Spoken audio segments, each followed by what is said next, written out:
we're officially live on the full screen stream. So if you guys are watching on the Pokemon channel, you can go check that out now. It just went live. Yeah, I was wondering. I'm like, okay, there's 2 people that chatted in that stream, but I didn't see like anybody with, you know, on it yet. So I was a little bit confused on why the viewer count wasn't popping up. That makes sense. All right, welcome everybody.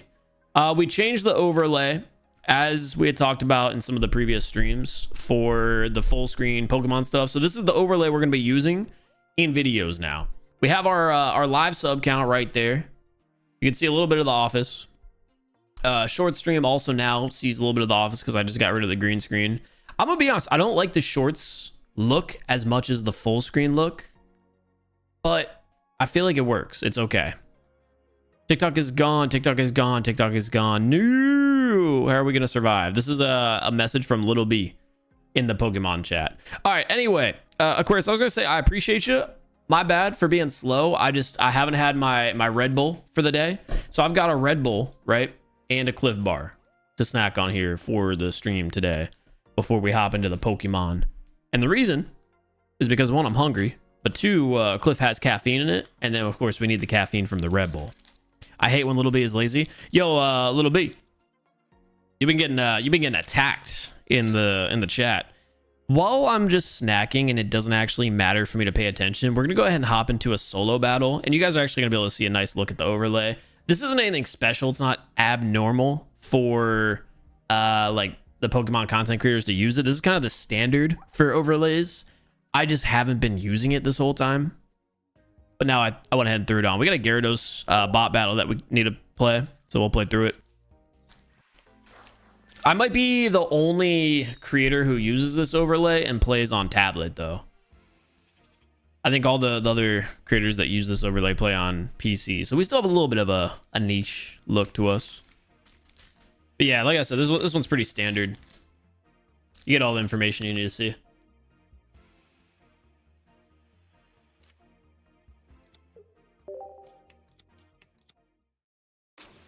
W set up, thank you. Yeah, it looks clean.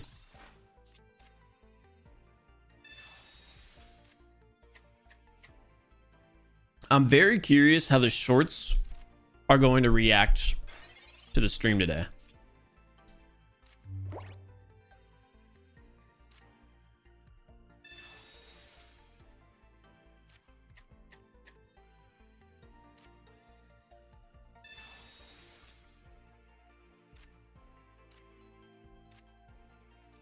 Not finding either one of the evolutions there is actually tragic. Wait, we could one-shot Carp, though, here with the heads. We got it. Nah, that's actually crazy.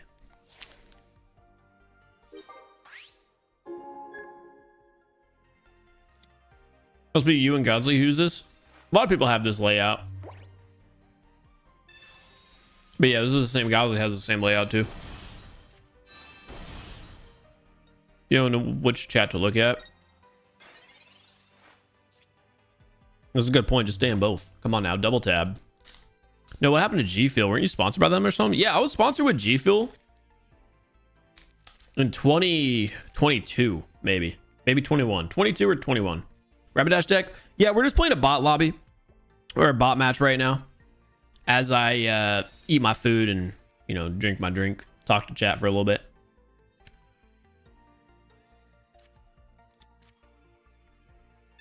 Rapidash. I'll take Ninetales. It's not bad, right? Because we have an X speed. So what we can do is lay this energy on Ninetales now. Still go for Stomp with Ponyta. And then we can solo Dreadnought on the next turn if we get Flamethrower. But we need a heads to start. Fail.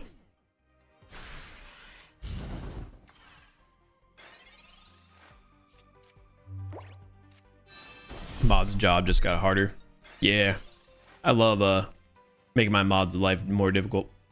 I hate all my mods.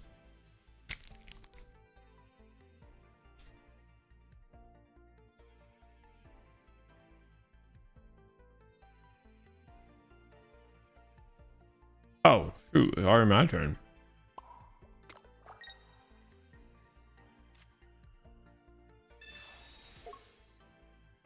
Since we did that 10 damage, we can actually one-shot with Blaine here.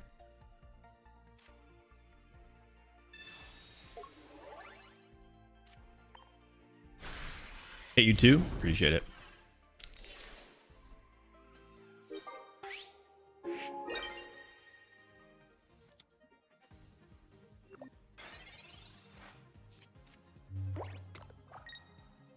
Ooh, let's see if we top deck Blaine. We don't, but we have Sabrina to take care of Luminion, so that'll be game.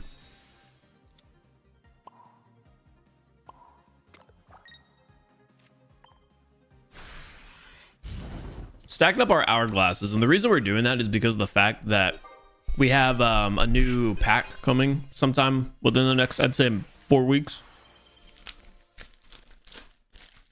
So I'm trying to stack up as many hourglasses as I can for free. TikTok is down. TikTok is officially down for the count, dude. It's gone.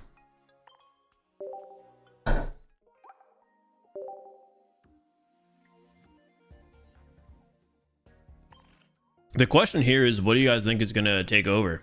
You think it's going to be YouTube Shorts or Instagram?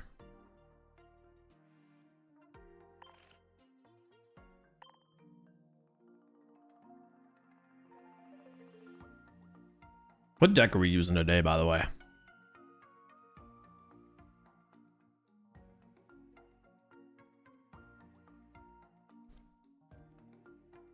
Kishan, I appreciate the situational awareness. But yeah, I just... Stream-wise, this is a much better game to stream than COD Bubble. I'm sure you understand. Okay, so we're gonna try to build out some type of Venusaur deck here today. Originally, I had this variation of just all hard hitters, right? Just crazy hard hitters. Bulbasaur, Execute, Ivysaur, Executor, Venusaur, and Celebi. But there's also a different variation of this where you rely more on Venusaur being your sweep. And you use like Caterpie so you can find your friends. And then what do you use as a stall? Like Lilligant, I think is its name. But I'm curious like what I should use. I kind of want to use the hard hitting Venusaur deck just because I've never seen any gameplay on that one. And if it doesn't work out, then we just go with the standard Venusaur. Yeah, SBMM is just terrible.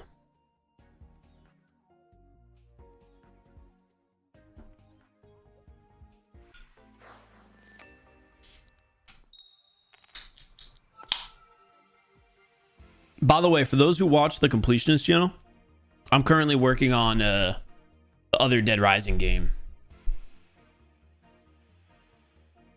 Anyway, let's log it in here. First game with the Venusaur deck. We started off with Execute, which is a great lead for us, especially when we have Bulbasaur ready for the bench. We are going second into a Psychic deck, so it might be not at all what I was expecting. Squirtle Squad is their name. And I actually really appreciate this as someone who recently started watching the Pokemon show. It's like maybe the beginning of season 2, maybe the end of season 1. Either way, it's part of the Indigo League series. The Squirtle Squad. When Ash, Misty, and Brock first run into Squirtle for the first time in the wild, I get the reference now. I started watching it recently. Anyway, we got a research here. We're really hoping to see either Venusaur or Executor. And we find neither of them. And I do have the wrong form of Execute here on the front line as well. I need to get the one that does damage rather than the one that we have out on the front line. Regardless, either way, we're not going to be laying the energy down on Execute. We're going to be putting it on Bulbasaur just so we can start getting it stacked up with energy. Since we do have Ivysaur already in another professor's research to potentially find that Venusaur. With only 12 in the deck, you know, it's possible. It's not super likely, but... good chance because we're gonna be pulling 3 cards on the next turn. All right, we get a refresh here in our deck. There's Executor EX. Found a Pokeball as well. This doesn't necessarily help us, but if we land heads now, we can go ahead and get our first point on the board. I wouldn't say that was a blind red card. It is odd, dude.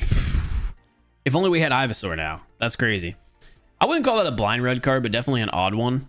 I understand it though with how many cards we did have in our hand. Regardless, we're We're gonna lay Celebi down here on the bench, only costing 1 energy to retreat, and we still evolve to Executor now, so we can throw the energy on. And if we end up landing heads here, there's gonna be major pressure on our opponent. So let's see if we can get that coin flip to go in our favor.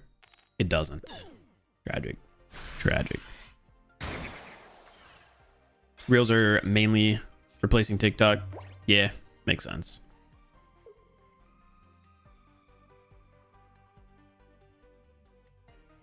Yo, Ricochet, we got 2 streams running right now on the Pokemon channel. I finally booted up both. So we got a full screen and a standard short stream. Just came here from the Commander Lions game. Who won it? Or is it still going on? I haven't paid any attention. So they end up leaving their Sig in the front line, which means we're going to guarantee a one-shot here. We found a second Venusaur. Still looking for Ivysaur, though. We'll lay this second energy on Bulbasaur now. Honestly, the smarter move probably would have been Celebi, but I'm not worried about them taking out our Executor EX at any point. Go ahead and secure our first point for free here. Double Tails coin flip. Tragic. Commanders did by 14. Oof. That's crazy.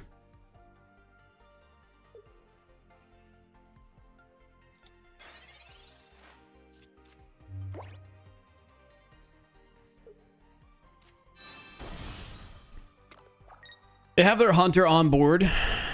Thing is, with Celebi also being in this deck and already on the bench, it's not something that we really have to worry about. If they do end up getting... I'm blanking on the name. Dude, what is its name? Hold on, blanking. No, what am I gonna do? I can't make Groot and Scooby edits. Oh my god, what's she gonna do with her free time?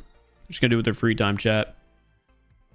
Can someone help me out here? I'm actually blanking on what Hunter evolves to. Ghastly? No, Ghastly's goes Ghastly, Hunter, Gengar. The Gengar. I got it. Jeez, dude. I was like actually blinking. Yo, heads coin flip and that's game. 3 tails in a row to start the stream off. What are we doing here, boys? What are we doing? Hey, Gabby back in the stream. In the vertical or horizontal this time.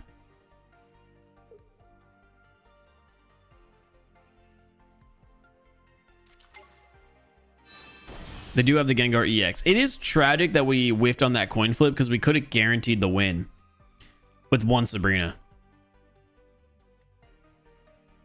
We'll see what they decide to do. If they allow me to get this point for free, then, you know, we just take it and then we end up using the Sabrina. Looks like they're going to burn through the energy to get that Gengar in the front line. They choose not to, actually. They're just drawing another card. We got the research. See if we can find Ivysaur. We had a nice setup. There's the Erica. There's the Ivysaur. It's perfect. So we evolve there. Drop the energy on Ivysaur. So Venusaur will be up and running by the next turn. I don't see a situation where I ever need to heal Executor. And we're 0 for 4 on the coin flips. This is crazy. They're going to frontline Gengar and we could just solo with Venusaur. We could even take the first hit and we could still solo here. The power of Erica and Venusaur's healing ability. It's just so tanky. We really want to top deck a leaf here. We've got 7 cards, 2 leaves.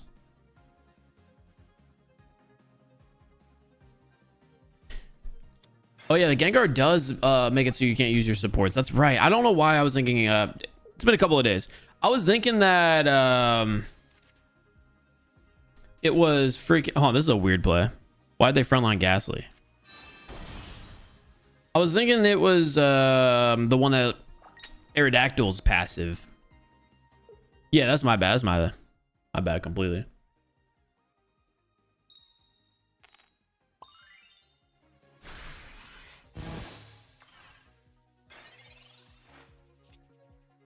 Okay, we end up finding the leaf here without them having their Gengar in the front line, which is kind of crazy work. So we'll go ahead, evolve the Venusaur now, use the leaf, get Executor out of there, swap Venusaur in. There are fourth energy down and guarantee the kill against Hunter. That'll be game. I am really curious to see how this deck actually plays out. I wonder if we should have more retreat abilities. Any idea why they threw in Hunter over Gengar? I don't know. I really don't. I guess they just didn't want to take a damage on the attack. Did they have 2 energy? They had 3, right? I don't know why they would do what they did. That's a good warm-up game against an opponent who just did something weird. I'll take that.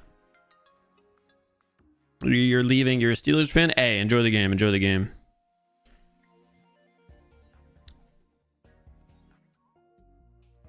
Yeah, they messed up big time. I don't know what that move was. All right, as far as our deck goes, so we got 2 Pokeball. Oh, we only have 1 leaf in the deck. I thought we had 2. This is such a powerful deck, and I feel like there's never going to be a scenario where we're going to actually need Sabrina. So I'd rather put in leaf, if I'm being honest. And the reason for that is just because I don't see Sabrina being super important. Yeah, they hit time limit, I suppose. I just wonder why it was like a debate. I guess I thought you would attack the egg and you would get tails and survive a hit. Maybe, but... I don't know. That doesn't make any sense. Starting off with Execute, we've got Executor in the hand, an Ivysaur and a Venusaur with a Professor's Research. This is actually a crazy start. Playing up against a water deck, Starmie, EX, most likely Articuno as well. If we can find a Pokeball, or just the Bulbasaur in general, this could be an incredibly strong start. End up using a Pokeball there as well. So let's see if Articuno gets on the bench. Did they lay Articuno on the bench? No, they just hold. We found our second Execute, which actually makes it so the odds of our Pokeball pulling a Bulbasaur is even better. We pick up the Leaf, we pick up another Ivysaur. But, you know, not exactly what we're looking for here. I need to put the other version of Execute on after this game. But you know what? This actually is kind of beneficial to have this version, so maybe I do leave it. Maybe I leave this version of Execute on over the one that does damage, and hear me out. Since we have a 3 energy cost retreat, it might be worth it. It might be worth it. It would give us a little bit more like pivoting ability with Executor EX. So I don't mind that. We just survived a Misty, which is crazy. And we find Bulbasaur, so we're in a really good position. Especially with 2 energy already on Executor. We can start building up the Venusaur line while putting insane amounts of pressure with Executor here. See if we can land heads. 0 for 6? I think we're 0 for 6 with the Executor to start the day off. That is crazy. That is crazy. We really needed a heads coin flip there. They end up using a potion. We're going to need to find an Erica. This is such a tough battle despite us having Executor, who's just super tanky. We got the research, which means no Erica here this turn. Ivysaur won't be able to survive a hit from Starmie either. But at least once Venusaur is forced onto the front line, it'll have 3 energy and it can start attacking right away. So we're going to have to just sack Executor here. But if we hit a heads, it'll have done its job and some. Plus, now that we have that Erica, we're going to be in a much better position. We can also lay the Execute now and then evolve the Executor on the bench. Honestly, though, I could also just solo straight up with Venusaur. But from here on out, game plan's pretty simple. Just play for heads. 7 tails in a row. Wow. That's tough. If we had heads in that position there, then we could have one-shot their Starmie with Venusaur's 3 energy attack. With the Razor Leaf. I don't run any Geos in this deck, so there's no situation here where we're going to end up killing Starmie. And that potion that they just burned through also would have been useless. Dude, that is actually crazy luck. Crazy work there. All right, we're going to throw an Ivysaur here, though. I was really hoping we could end up finding a Sabrina. Lay down Executor. Lay down Celebi. And at this point, we're probably just going to have too much HP for our opponent to deal with. And with our Leaf and Erica in hand as well, we have a lot of ability to maneuver around. I don't look forward to fighting a Gyarados, though. I would have loved to see Sabrina for that reason, but we have no other choice right now besides to use Razor Leaf, hit for 60. Guarantee their Starmie dies on the next turn if they keep it in.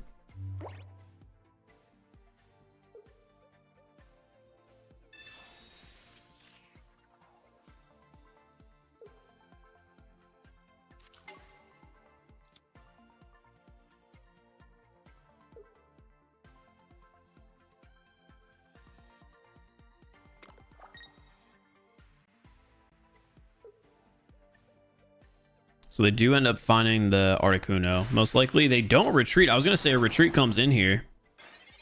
Surprised to not see it. And we can get back to nearly full HP here with a quick little Erica and a giant Bloom attack. Because not only does this attack do 100 damage, right? It heals us 30. We'll use the Pokeball here. I'll give us a Bulbasaur. Thins our deck. Allows us to find more support cards. Giant Bloom. This is going to be the game. Especially if we do end up finding one of the two Sabrina in the deck.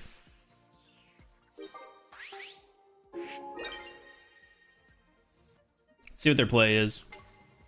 We are very lucky that we ended up dodging that Misty, by the way, early game. We still might have to face a Gyarados.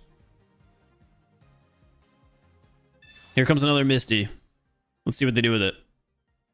Thing is, we can survive multiple blizzards with Venusaur, no problem. And I'm planning at least one. There's two, three.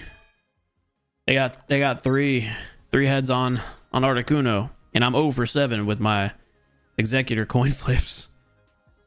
This world is a cruel place. It's all right. That does nothing to us. We're gonna be back up to 130 HP on this next turn. We can either throw this energy on Executor or Celebi. We'll just throw it on Celebi for now, since we do have the Leaf to work with on the next turn. And Giant Bloom. Their only hope is they pull Magikarp into Gyarados here on this next turn. Remove Articuno from the front line. Throw their Gyarados in. The thing is, they don't have any more Misties. So that Gyarados will not be able to attack. And by the time it does, if they do pull it here, we'll be at 160 HP. So it won't be able to one-shot us.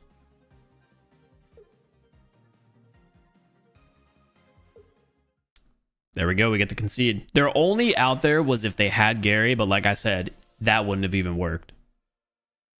This deck just has so much HP. And it's not like I said this before, this isn't the typical Venusaur deck either.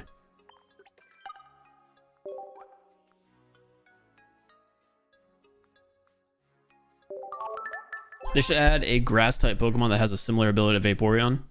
Grass already is very strong though. I don't know if that would be something they should do. The coin luck in this game is nuts. Yeah, we're not having it. We're not having it. Pokézone gives you deck suggestions from tournaments. Pokézone. Yeah, that's how I originally had seen about... Yeah, I can scroll through this. Week 11 report. Maybe we do a video on like the most winning deck. And we do that today. So this is actually a surprising one. It's both surprising and not surprising. I talked about it before. Pikachu EX continues to be one of the most winning decks in tournaments. For week 11, Pikachu EX won 3 of the largest tournaments, and the deck was the same for all 3 of the winners. They had Electabuzz, 2 copies of Blitzel and Zebstrika, 1 Dedenne, 2 Pikachu EX, and 1 Zapdos EX.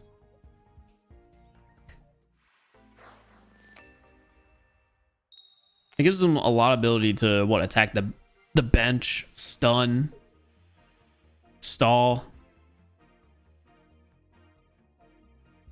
We might have to do that after the Venusaur deck tonight.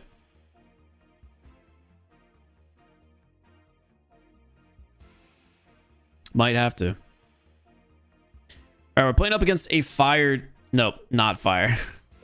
We're playing first against a fighting deck. Marshadow lead is not what they want.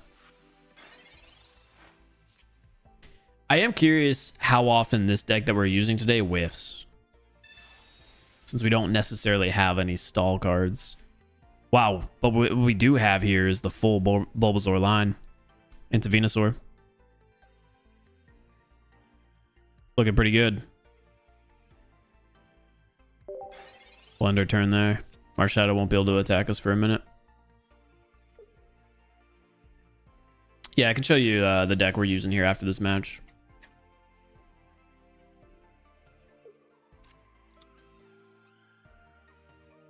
They got the dude. They'll have to frontline the dude. Curious if they have an X speed that they're going to use, or if they're going to burn through the energy. Or they might just sack this Marshadow straight up. Pokeball there. See what we grab. I really don't care what comes out from that. Maybe a Celebi would have been probably the best thing we can get. But all we're going to do from this point on is just feed our Venusaur. What we really want to see is an Executor pop up. Gives a little bit more time to stall if they end up throwing a Pokemon that can attack. Right now we have no threats. They're not going to hit us very hard with Graveler or eventually Golem. They probably won't throw that Marshadow on the front line. We end up pulling the Executor. So we can dual threaten right now by putting Venusaur on the bench. We're going to place this energy on Execute and evolve to Executor. That way, if we end up landing heads here, we are in a great position. We'll tank through Marshadow's Revenge. We finally get a heads. 8th coin flip. We land a heads. We'll tank through this Marshadow Revenge. And then we can use one Erica to, you know, halfway recover from it. And then on the next turn, use the second Erica. And the whole time this Executor is on the front line, we're going to be stacking energy on Venusaur. Dude, I said it at the start of this match. I'm curious how often this deck whiffs. But so far, back-to-back games, we're looking strong. Especially if we end up finding the one hit here again with heads. We end up pulling the leaf, so now we can get Executor out. So energy on Venusaur. Use our first Erica. Get to 110. Let's swing it. Back-to-back heads. It's not there. It's not there. It's okay. They're going to have to get this Marshadow out in frontline Graveler, but they probably don't do that. I don't see a world where they do that, especially if they're trying to build up Golem to be their solo carry. Thing is, Golem is not going to one-shot Executor or Venusaur.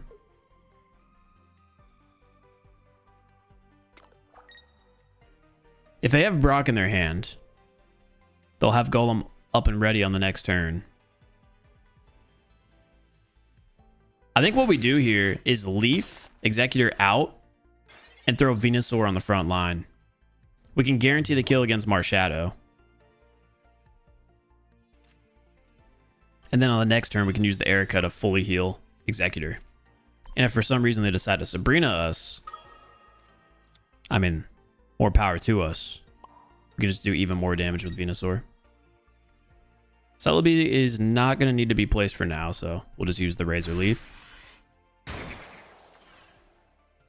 And let's see if they have Golem. If they don't, this game is over.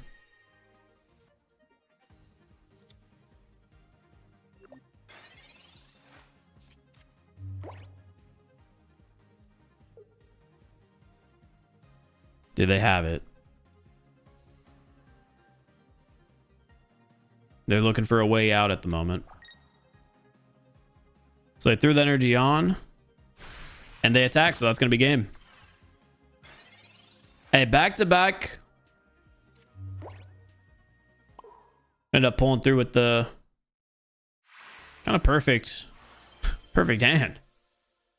Executor into Venusaur. How come my game runs so smooth? What device do you have that doesn't run the game very well? Because everybody that I know that plays the game has, you know, no issues running it. I play on an iPad M4, so that's why, you know, on stream it looks really good. But my Galaxy S24 as well runs the game really well. Like, no problem. When I played on PC, it didn't run well, though. Emulator was not good at all. All right, man. Hey, 2 in a row. By the way, this is the deck that we're using because I know some people on the full screen stream were asking. And with that being said, you know, smooth transition here. If you guys are watching on the shorts feed and you want to watch the full screen version of the stream, we're also live on the same channel you're watching the shorts feed. So just click on my channel or like the whatever streamer channel button, and you can see that there's another stream. And that one's full screen. This is the deck that we're currently using. This is like a high HP, high evolution deck.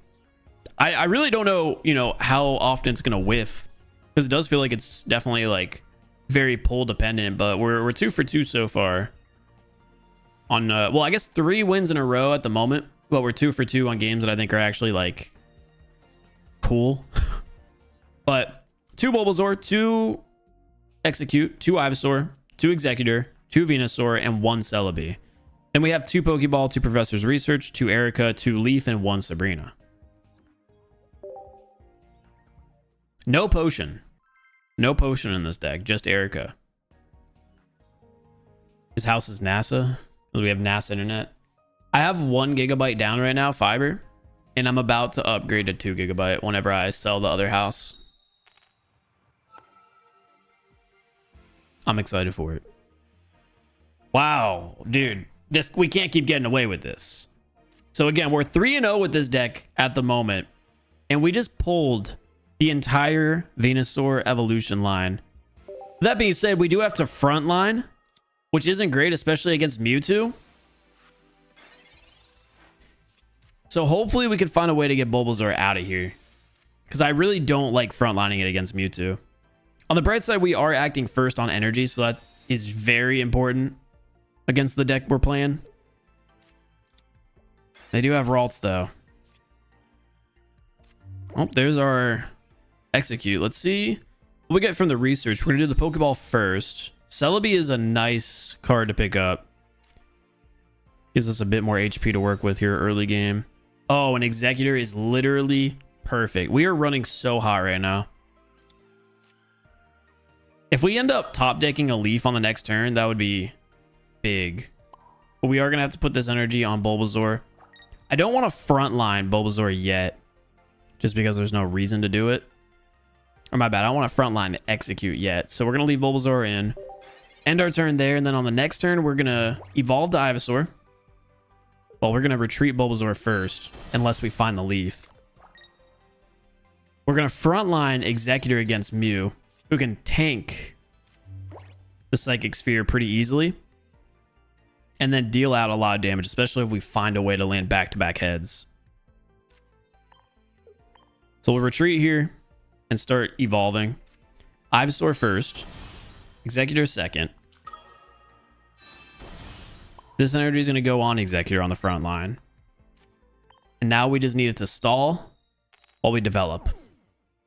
We can't find heads. We can't find heads. It's okay.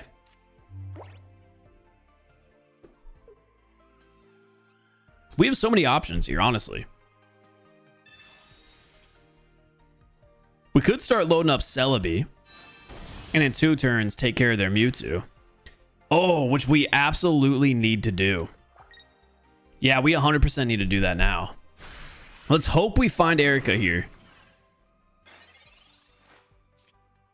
Oh my god, we have a full reset. They're going to have a Geo in order to kill Executor. We're running so good. We're actually running so hot. So that resets the damage Mewtwo just did to us. We'll evolve to Ivysaur now. We're in a position. Right? We're in a position. We can survive one side drive. I think we actually lay this energy. Now that we found the Erica, we have to lay this energy on Venusaur. Right?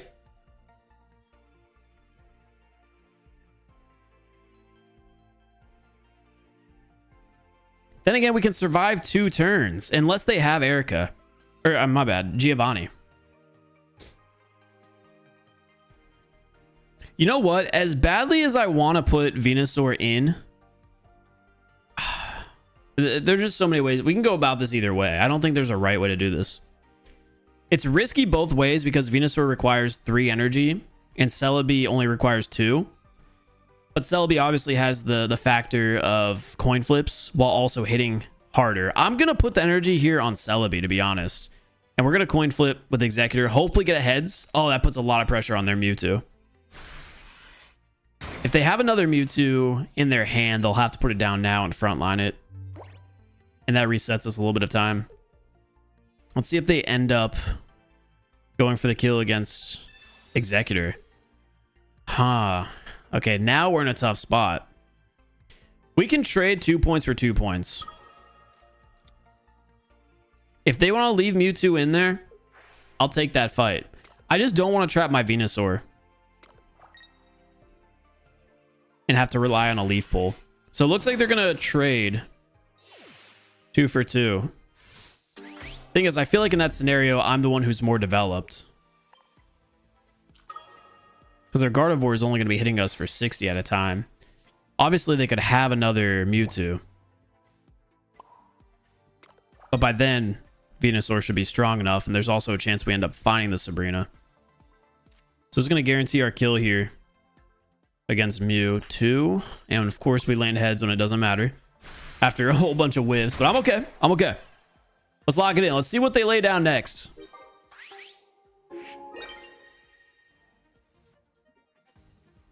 Executor is strong. Executor is strong.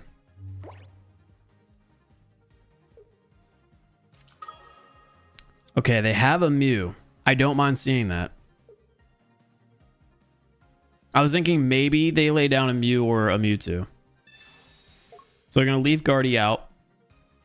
Frontline Mew, who's just going to get pounded by Executor. Maybe they have Budding Expeditioner. But either way, I think the longer this game goes on, the more it benefits me. Simply for the fact that Venusaur is just going to continue to get more and more power. And once Venusaur is up and ready to go, it's going to be pretty much GG's. Game over. See how hard we hit the Mew here. Heads would be clutch. Perfect. We find it. Puts them in a really tough position here where Venusaur can come in and win the game guaranteed on the next turn. If they don't have Budding Expeditioner. They end up using Sabrina. Which is smart. They are going to get the heal. Because they'll be able to copy Giant Bloom.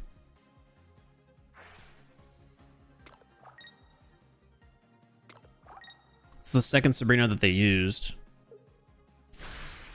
I don't like the fact, though, that we're going to have to burn through Leaf. Because I'm not going to have enough to kill them here unless we find the Erica. We don't. So, unfortunately, in this scenario, we're going to have to burn through a little bit of our energy. Which is just tragic. We're going to lay this energy on Venusaur now. Leaf out, get Executor back. If we land a heads here on the coin flip, we win the game.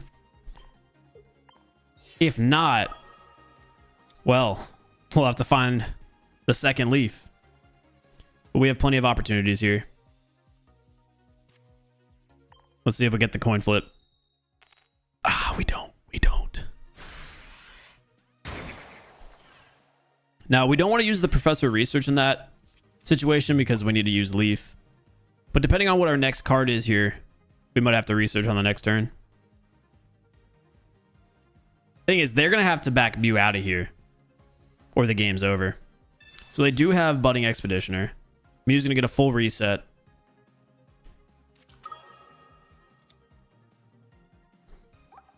Hopefully we can find the second Erica.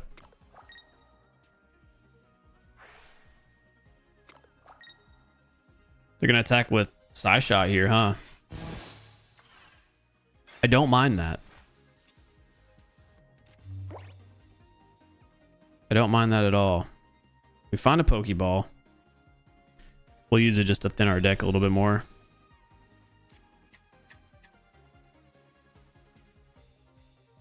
We're in a tough spot, though. Let's use the research and see what we can find. So we end up getting Sabrina.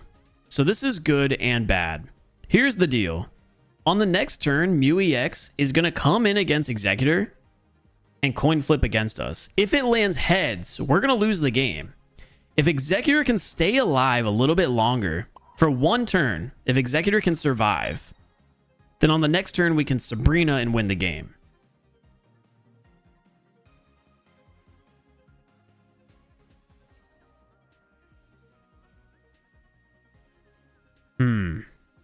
Or not, actually. Because Executor is going to be stuck in the active spot. We need to find Leaf. There's 2 cards left in our deck. We need to find Leaf on the next turn.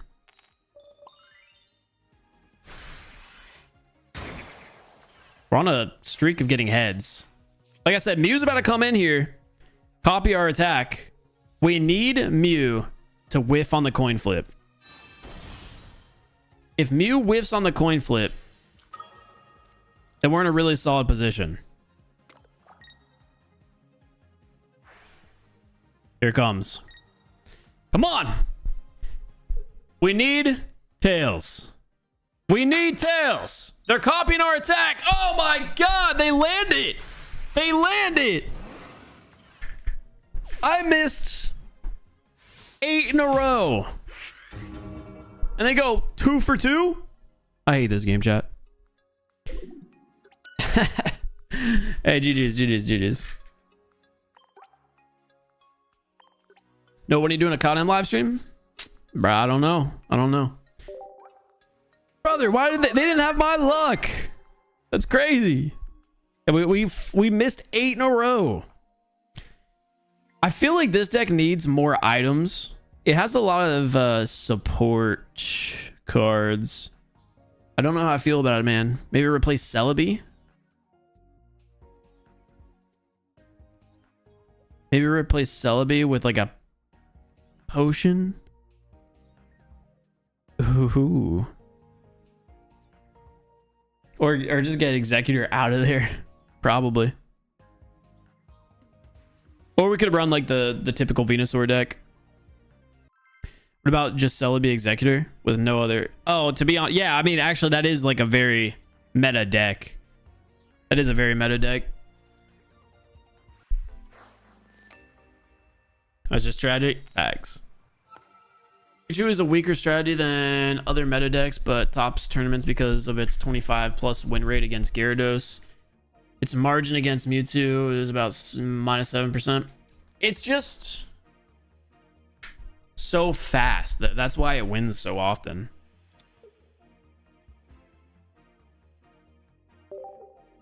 Chad, I think this deck might be crumbling. I think we had a run good for a little bit.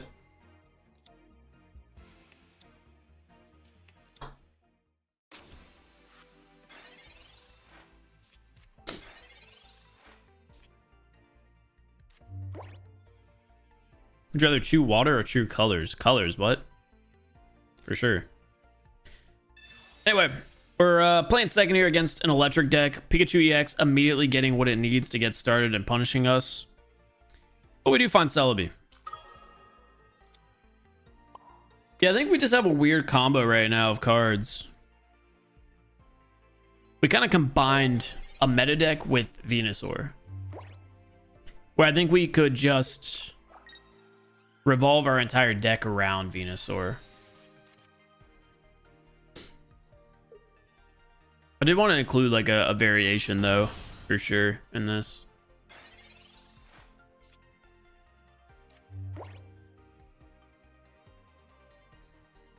Find Ivysaur there. Well, Pikachu is about to smash us on the next next round. So what we're going to do here is just actually put the pressure on immediately, use Leaf, and just start coin flipping against Pikachu. Because it's not going to have the capability of one-shotting Celebi, regardless of how many cards it has. So let's see if we can put some pressure on immediately. I'm okay with that. I'm okay with that.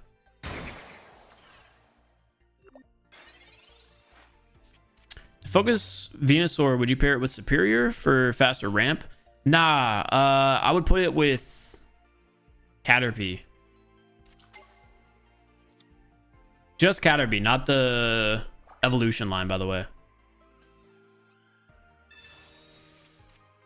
Need to see you play that Melmetal deck. Again, it was so fun to watch. Yeah, I really enjoyed it. That's why I'm kind of at a point now where I don't really know what other decks to play out.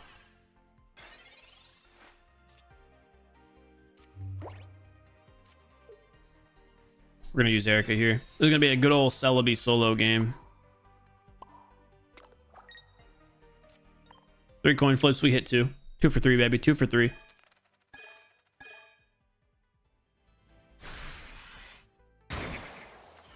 Bro, what have our coin flips been today?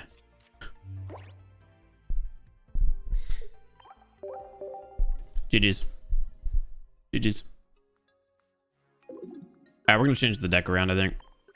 We're gonna have to go with Caterpie. I think Caterpie with Lilligant is like kind of what has been deemed the best Venusaur deck. Or like one of the most playable Venusaur decks. I just wanted to try to give it a bit more support and see how that went. But I think we'll have to just do kind of the standard what works with Venusaur. So we do 2 Caterpie and then Lilligant. And then because of that, we're not going to need as many leaves, or honestly any leaves, right? Because all of our cards that we're going to need to retreat are going to be 1 energy cost retreats. Is there a world where we're going to need Sabrina? I don't think so. So I might not run Sabrina in this deck, and I just might have 2 X speeds instead. And again, the X speeds I don't think are going to be very important either. So maybe just 1 X speed. All right, so this is the deck that we've got. I'll review it real fast for you guys. Petalil, right? That's how you say that, Petalil? It's a Pokemon that I didn't really, play with or against at all. Anyway, so we have Caterpie, who is going to be our ideal lead with this deck. And that is so we can use the Find a Friend move, which is going to allow us to put 1 random grass energy Pokemon from our deck into our hand. So it's going to help us find the evolutions of Bulbasaur, Ivysaur, and Venusaur faster. But more importantly, we can find Petalil, right? Petalil. So we can find Petalil and Lilligant. Potions in this strat. I'm not running potions. We could run 1 potentially instead of the X speed. Dude, we might just say screw Sabrina straight up. Or more importantly, we might just say screw the Pokeballs. I'm down to say no Pokeballs here.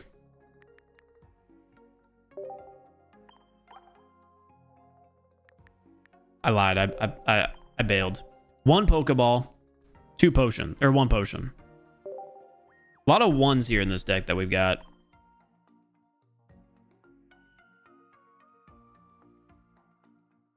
So we'll have 1 X speed because most will ever have to retreat once for free. But anyway, what Lilligant does. So like I said, we have Petalil into Lilligant.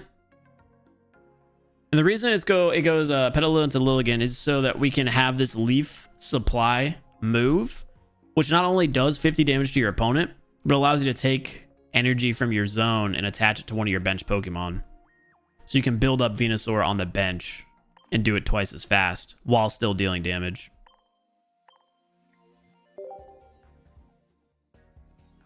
I like the idea of having 1 potion in this deck. That way we can still heal. Lilligant is so good. Yeah, just a stage 1 evolution as well. It makes sense in this deck. So ideal lead for us is going to be Caterpie. We don't find Caterpie, but we do find Bulbasaur into Ivysaur. With an Erica and a Research, that's not bad. We are playing up against another grass deck, so let's just hope it's not Executor. It's Celebi. We can deal with the Celebi. Especially going second.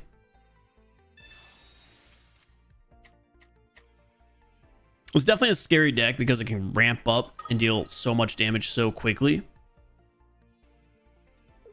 So we'll see how it plays out for them. On a Sabrina, we're not going to be playing that at any point, though. Start off with the Research. See if we can get Venusaur immediately. We can. We can.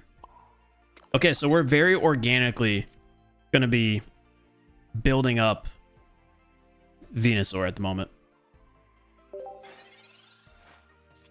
Unless we find any other reason not to, we're just frontlining the evolution tree.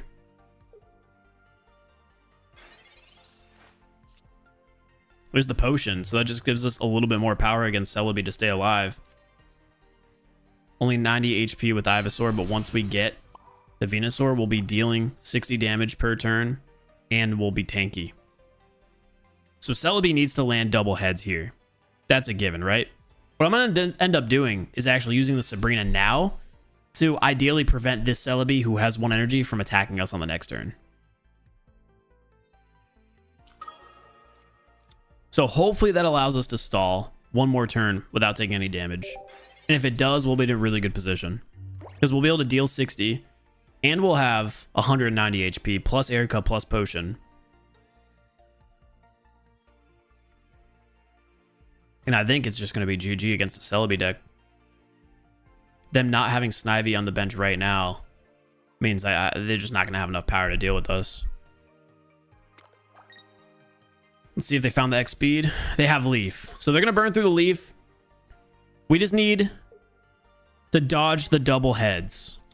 We've had incredibly bad coin flip luck all day today. It's a brand new deck, brand new set of games. They don't do it to us. They don't do it to us. We live. I got a little worried. It's fine. It's fine. We can take that 50, no problem. Venusaur is going to be up and running. We have the Research. And here's the thing. We are going to use the Erica now, because we can't use Giant Bloom. But on the next turn, if we get hit for a 50 again, or any other amount of damage, the Potion plus our attack is going to be another 50 heal. So they're going to have to start putting this energy, honestly, on the bench Celebi, because they're in big trouble against the big V. This is where we start punishing. We had such a early build-up. Perfect start. Celebi on its own can't handle Venusaur. Let's see what their play is. Because at this point, they can land all of their coin flips. We're going to stay alive. And before they can coin flip us again with Celebi, we'll be able to kill it. And we'll be healed. They find Snivy. But again, I think that's just going to be a little too late. That Erica is big for them. So hold on. It's going to make things interesting.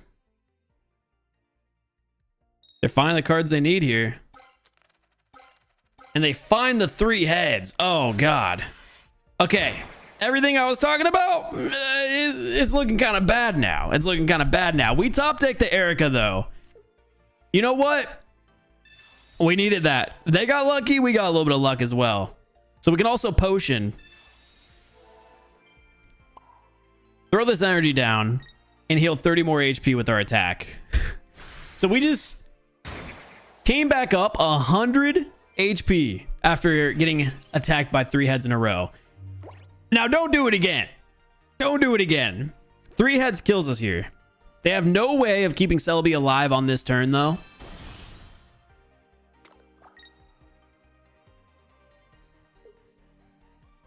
And on the next turn, oh, they decide to use Geo, which is going to be meaningless.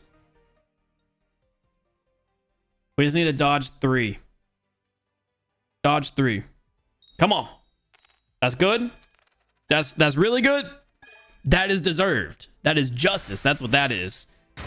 Let's see if the concede is going to come in. That was well needed for us. They still have somewhat of a fighting chance. We're not going to lay down Bulbasaur here. This Venusaur is going to solo the rest of the game. Throw another energy on. Giant Bloom will get us back up to 170.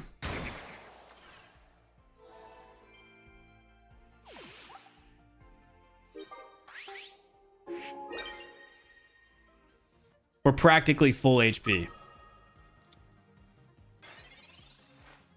I assume they have Superior.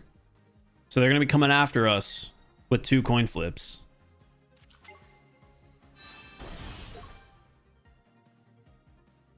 We can hold the line. I'm letting Venusaur finish what it started. That's big. Okay, we can deal with 50. No problem. We can deal with 50. And we have burned through all of our heals. But we've got another energy, which is extra power. Bulbasaur. Giant Bloom. We're going to have 150 HP. They're going to have to go 3 for 4 to shut us down. The odds are in our favor. Right here, right now. Let's see if Venusaur can hold the front line. They've got the potion, ultimately useless. This is mostly one of those scenarios, I assume, where they're going to be doing everything in their power. And if they don't win the game here, they can see before we attack back. Come on, baby. Venusaur, hold the line. One more. No, Venusaur. No way. Venusaur. You were the chosen one!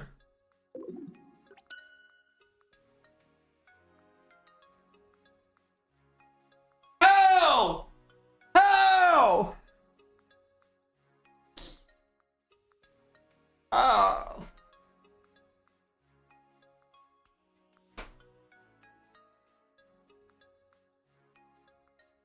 Oh, Venusaur.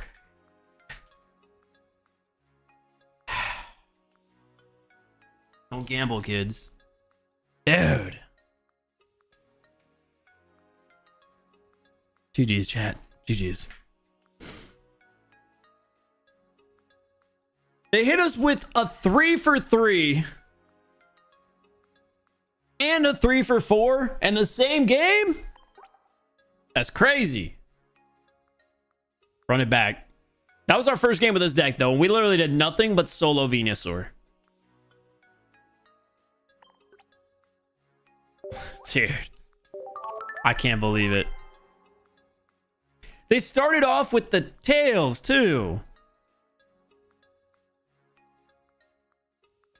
They started off with the tails, chat.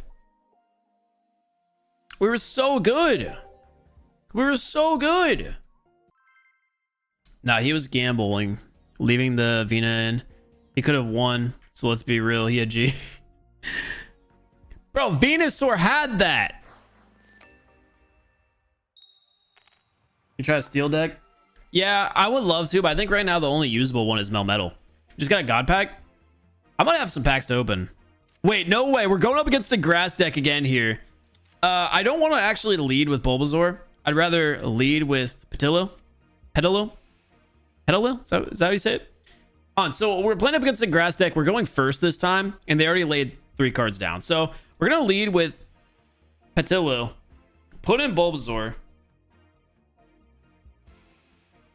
Petillo. Why do I always say Petillo? Petillo. And let's see if it's another Celebi deck. No, what?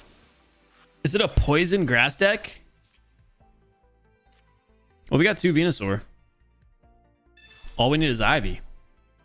There's our Caterpie. If we could find an X speed, frontlining Caterpie here could be great. Especially if they don't have the big egg.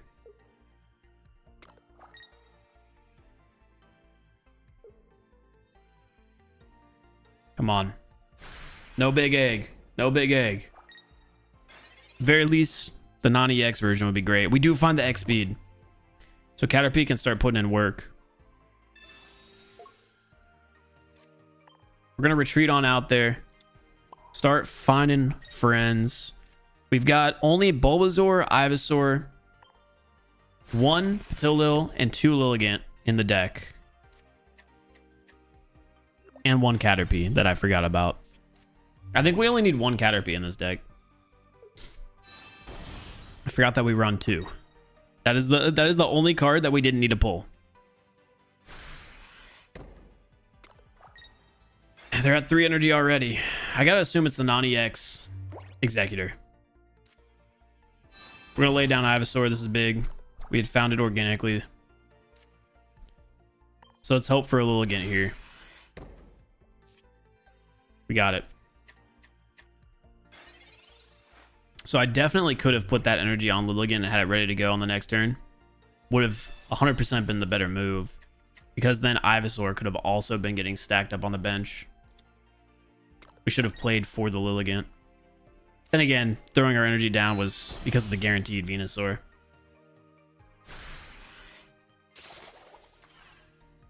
So the Executor is up and running quickly here. Yeah, Lilligant will get 1 shot. We're not in a very good position at all here.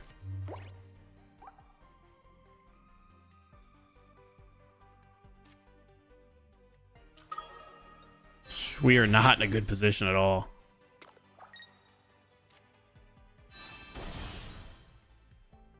I haven't played against this version of Executor too much.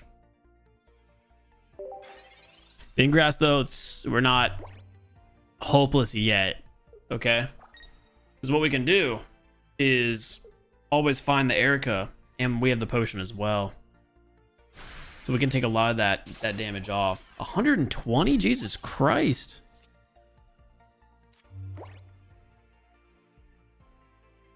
Oh, it's energy. It's energy. Like I said, I haven't played against this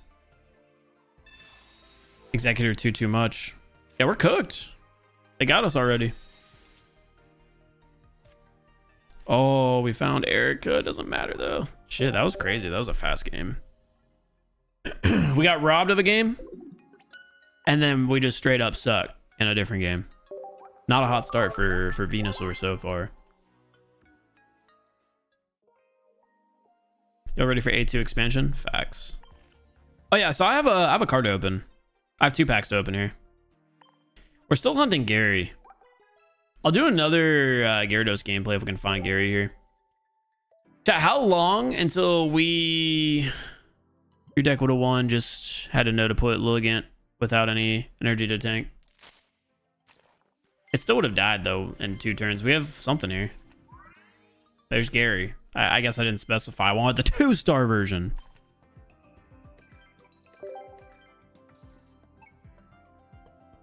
Should have specified.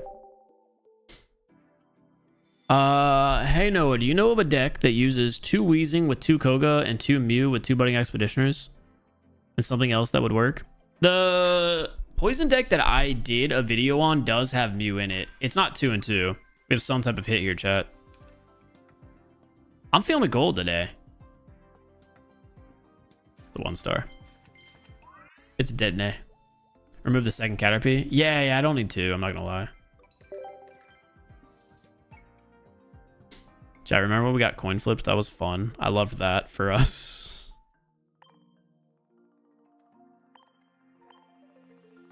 Don't need to find our friends.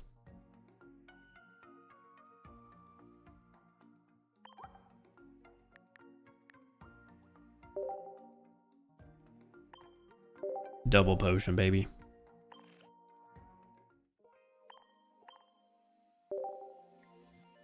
It'll probably take me a minute before we're like cooking with this deck though. It usually takes like an hour of playing with the deck, and then we start kind of rolling. You have 1 Gyarados EX. Hey, take that one I just pulled. I don't need it. That's all yours.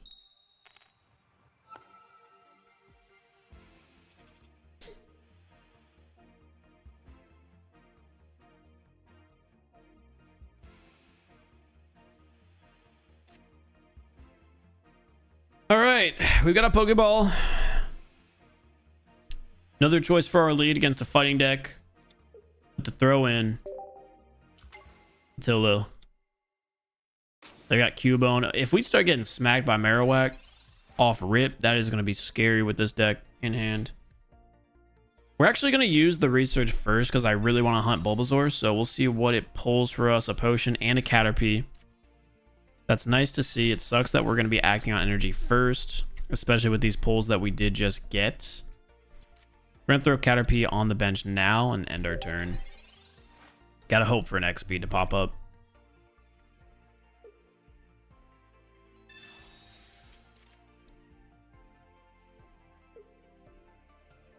End up using the research. I've got the Geodude. This is a Marowak Golem deck.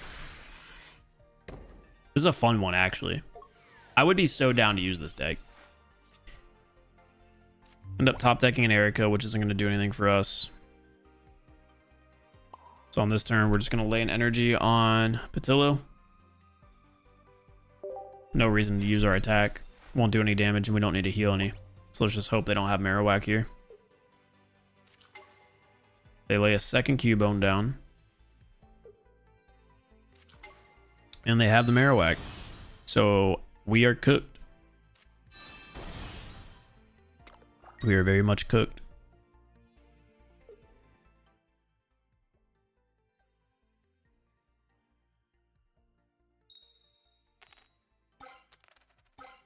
$160 damage, turn 3. I had 1 energy. I don't think there's any way out of this.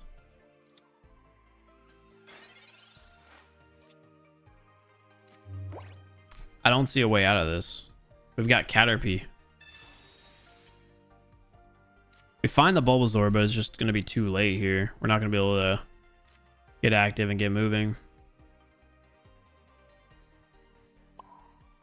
Unless we find a way to just dodge both coin flips again.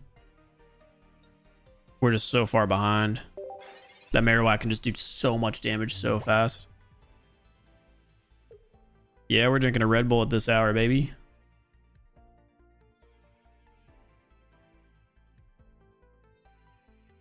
Chad, the stream's been downhill ever since we lost the coin flips to Celebi going 3 for 4 and 3 for 3. Or whatever it was. It's been so downhill. Deck seems too slow. Dog, it's the second energy turn. They were just, this is a relatively good pull. It's just the other guy literally had everything perfect immediately. Marowak turn 2 for them. Landing double heads is unbeatable. There's no card ever that can beat it. 160 damage one-shots every card in the game that could be developed at that point. We could start off with Mewtwo, Celebi, Pikachu, even Gyarados. All of them would have crumbled. It's unfortunate. I'm going to have to play this deck because this seems like a more enjoyable deck to play than what I'm playing right now. Marowak, Golem, Marshadow. That does seem like a fun deck, actually. And we're basically cooked here unless Venusaur can find a way to carry us through. We do have a potion and an Erica, so it's possible. It's unlikely, but it's possible. They already have 2 points down, so we're going to have to rely on Venusaur to do everything. But, of course, first, we're going to have to survive some Marowak coin flips. We'll have to find a way to survive Marowak coin flips. A Golem, and then Marshadow Revenge. If we somehow find a way to win this game, it's all going to be from our healing. We've got 2 potions. We've got an Erica. If we could find the second Erica, maybe we'll be all right. It's a relatively fast evolution tree for us, but again, the deck we're playing is just so much faster. That's good. That means we survive a turn. Would have loved the double tails to even things out for us. But we can erase that damage. We could even use the Sabrina here and guarantee a point. So we only have to go against 1 EX card to get the win after that. Because I don't see a world where they would decide to throw in Golem. So So let's do the Sabrina. If they throw in Golem, more power to us. Because we can get it very weak and not have to deal with it. Come on. They end up sacking the Marshadow. Well, I guess not yet. May have jumped the gun a little early there. Oh, what a... Yeah, I genuinely jumped the gun early there. So we're only going to be doing 60 damage.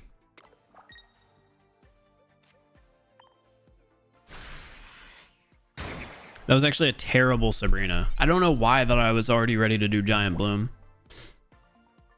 The play in every scenario there is to attack Marowak. We misplayed that horribly bad. Let's see if they decide to sack Marshadow, though. Most likely they just retreat it. There's no reason then for them not to. That was a terrible play. I just want everybody to know that was a terrible play. No world should I have ever Sabrina'd.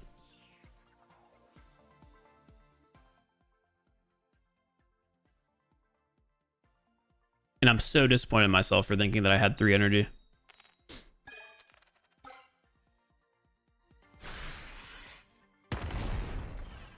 Really sucks there. We do have the Erica though, so we can even recover from this misplay.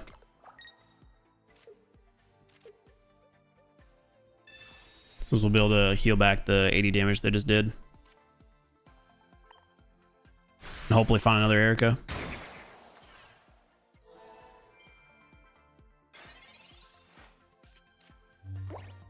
Terrible plays happen. Luckily, it's just a game meant to be fun. Yeah, no. I'm just saying that was a terrible play on my end. We could have had this Marowak dead already. Guaranteed. And then I would have been up and running to one-shot the Marshadow after. It was just overall such a bad play. Like a game-changing play. Because I also would have had the Sabrina too. In no situation was that like ever going to be the right move. It is very disappointing because now the game is actually a guaranteed loss rather than a game we probably could have won. We're just going to have to concede there. All from one bad Sabrina. I talk about it a lot. I really do like the fact that this game comes down to like you make one bad decision, you end up losing. Or you make like a couple good decisions, you end up winning. There's obviously a lot of randomness involved as well, but I do like that that's a thing. You misplay once and it could be a difference maker. Problem is I was already behind though, so it's not like I was ahead and then lost.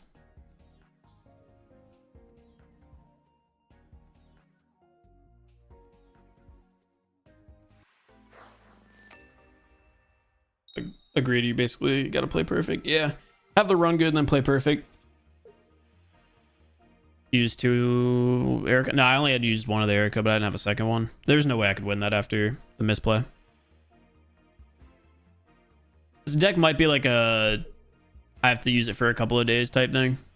I might use that deck that we just played against. Marowak and Golem does seem like a really fun combo.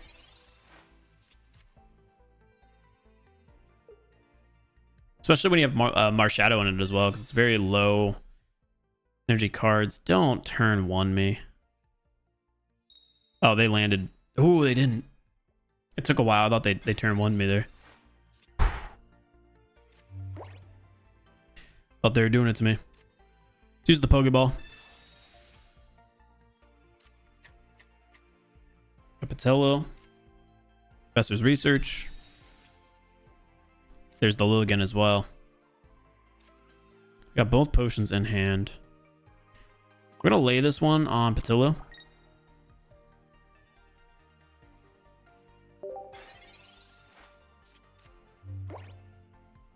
And play for the Professor's Research X speed. Yeah, the TikTok ban is official. What's 6657 stand for? That's our sub count. It's our active sub count right now. It is kind of wild that this channel's almost already at 10K.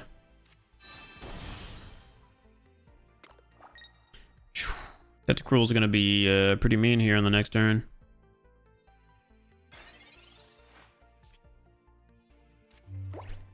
End up finding another Patillo. We'll use the research. Let's see if we can get the X speed. Dude, that's so clutch that we just found that. That puts us in a really good position. So now we can X speed Bulbasaur out, put Lilligant on the front line, and start building up Ivysaur from the bench. So we lay this energy down on Lilligant so we can use Leaf Supply. We'll not only be dealing 50 damage to Tentacruel, but like I said, also build up our Venusaur. Now all we need is to just not whiff on Venusaur, and we're in a really good spot. Obviously, we don't want to run Geo in this deck, so it is going to take 3 hits to deal with the Tentacruel, which we're not going to be able to do. But Ivysaur can do more than just clean up. And we do have the potions. So we should be able to hold on to our life for a while.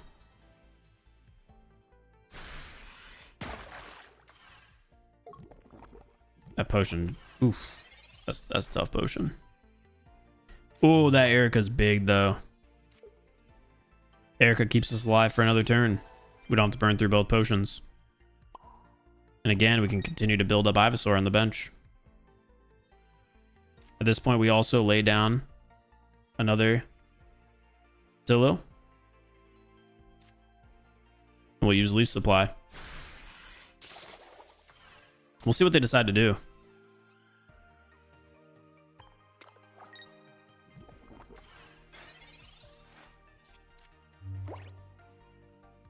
So we're hoping to have our opponents weak enough that once we get to Venusaur, we can solo the rest of the game.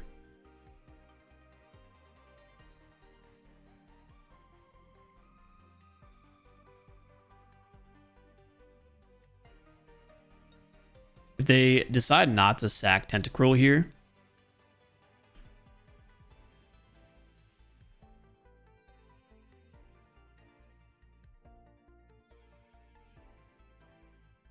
let's see what they do. They have Frogadier already. So we'll have to try to keep this Lilligant somewhat healthy, so it's not able to get one hit by a Greninja. They do have 2 Tentacruel, and they decide to sack the active one. 20 damage on that Lilligant. Not what you love to see. So what we're always going to do in this situation is retreat out. Throw the second energy on the active Lilligant. And I think we have to use this potion here just to prevent a Greninja from getting a point on us immediately. And we can sack the active Tentacruel.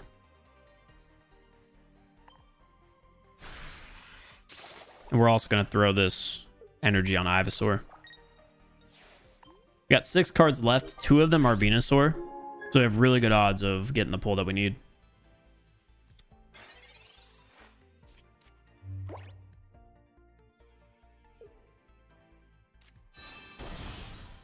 There's Greninja. Like I said, I want to try to prevent them from getting that point on Lilligant. They may attack the active one. They decide to Misty here, which I think is a very odd play. Neither one of these cards feel like a Misty card. End up whiffing on it. Maybe so they could attack with Greninja on the next turn. I'm not sure why they decided to Misty there. And then they just left the game.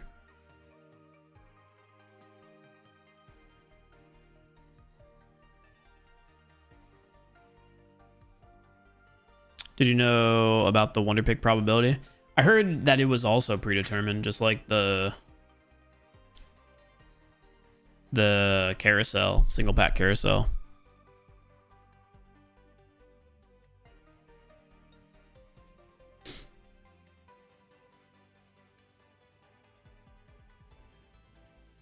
So annoying when people walk away.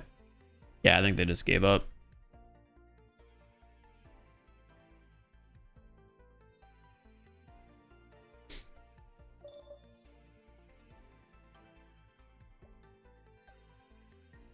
Looks like it's gonna be game.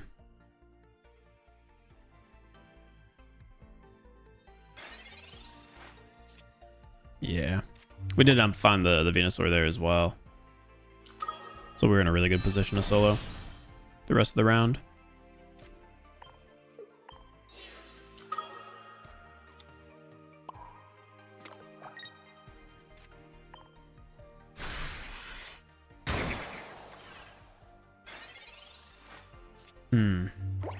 I'm curious if I should continue to run this deck today, or because I really wanted, I've for a long time now wanted to build a deck around Venusaur, but I'm also tempted to use that Marowak Golem deck. I have content recorded with multiple decks still, but more importantly, a Charizard deck that could be posted tomorrow.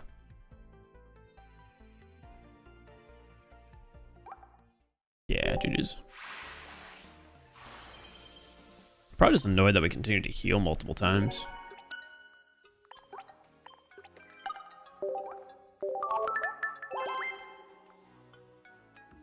Is it Wonder Pick confirmed to be predetermined? Supposedly.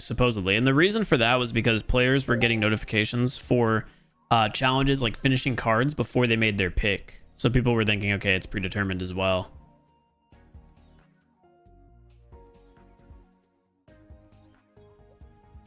Which is interesting. A Charizard deck would be cool. Yeah, we did a video on it. Dude, I loved the Charizard deck. It was a lot of fun. Caterpie start. This is the first time we've seen this here. We're going first against a steel type deck. Is this Melmetal? I don't think I've played against Melmetal in a month. This is the exact Melmetal deck that I typically use. Mawile and Melton start. Going first with energy for them is big for Melton. That's going to put a lot of pressure on us.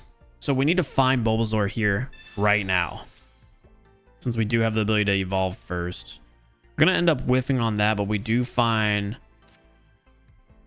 Patillo, which can at least have us build up Bulbasaur a bit quicker. Thing is, their Melmetal, once he gets going, is going to be extremely deadly. I don't think there's any point we throw energy on Caterpie here. I think we're going to have to organically find Bulbasaur. They end up red carding us there. It's unfortunate because we had Ivysaur and Venusaur, but it gives us an opportunity here to find Bulbasaur. Oh, that's perfect. Because we continue to hold the Lilligant now. Still a scary position to be at against a Melmetal deck that already has 2 energy on a lead Melton. It's odd that they run red card there. We'll use the research. We need Ivysaur. Not going to find it. Honestly, it would have been really nice there as well as the X speed. So we could already lead with Lilligant. I say in this scenario now, we're going to find a friend. I want to lay this energy on Lilligant, but we need to start finding our Ivysaur and Venusaur now that we don't have it again. Able to pick up Venusaur.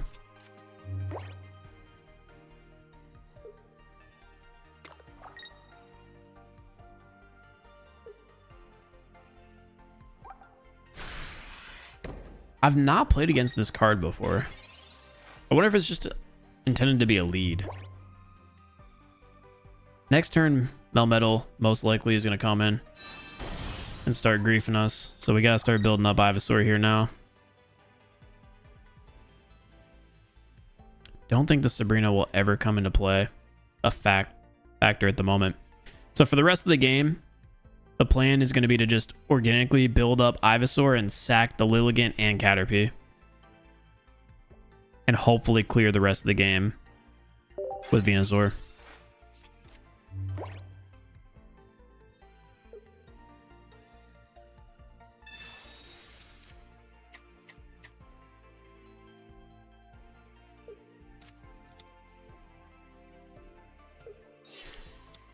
Wow. So everything I was saying was based on the fact that they had Melmetal already in their hand. It seems like they don't. Not playing Bisharp. Which again is a card I've never seen played against me before. A variation. They have Metal Claw, does 70 for 90.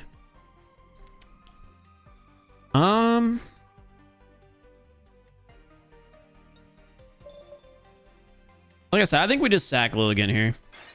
Part of me wanted to throw in Ivysaur to tank this hit. But we can always find the X speed and save ourselves from giving up a point and taking damage. So we'll end our turn there. Lilligant should be able to survive this.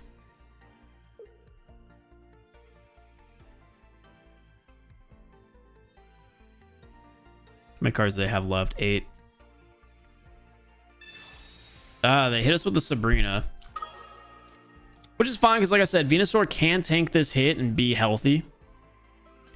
I just was attempting to avoid it if possible. Because having 2 points against us wouldn't really make that big of a difference. With Venusaur being our main carry. And we did end up finding the XP too, so we would have been in such a good position. Regardless, we can always use the potion here. Get rid of some of that damage against us. And I have options to use the Sabrina, but we'll save it for now and just go with the safe Razor Leaf attack.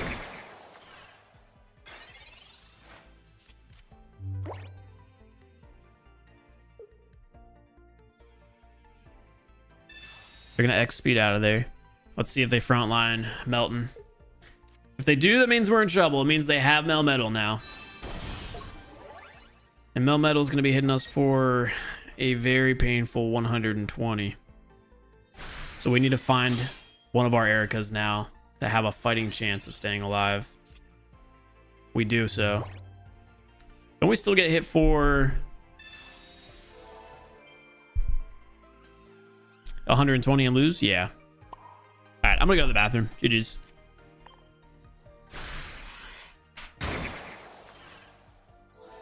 I gotta go out this door.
The card of the game was Venusaur. What are we talking about right now? Alright, chat. Bisharp is a 2 energy, 70 damage, stage 1. Pretty decent starter. I really wish I would have read that before I probably got attacked by it.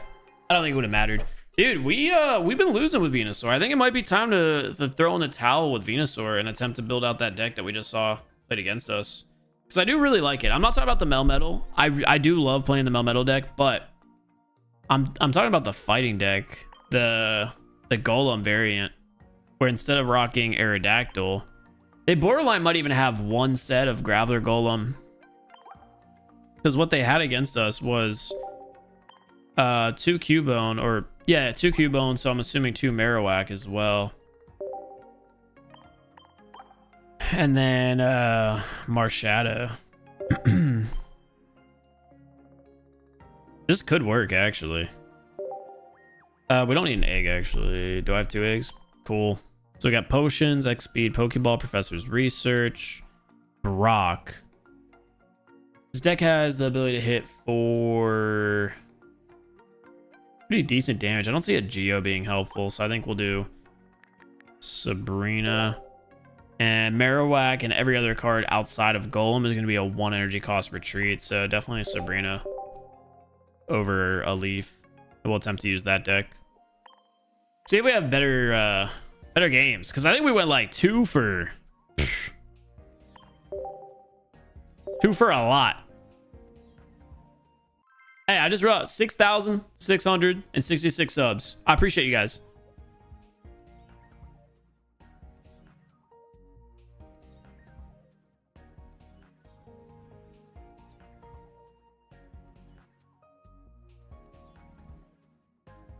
Thank you. Oh, we're taking a minute to find an opponent here, huh?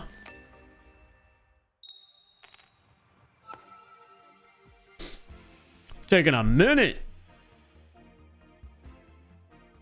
Curse sub count. Nah, there's one extra 6. Hey, y'all boosted it up 2 more, so it doesn't matter. Bro, I need a haircut so bad. Hey, you know what? We're 1-0 with this deck. We're 1-0 with this deck already. Look at that. Needed that. Appreciate your content. Glad the algorithm suggested you. Thank you, Wolf. I appreciate it. Yeah, TikTok got banned today. Oh, we went back down. We went back down.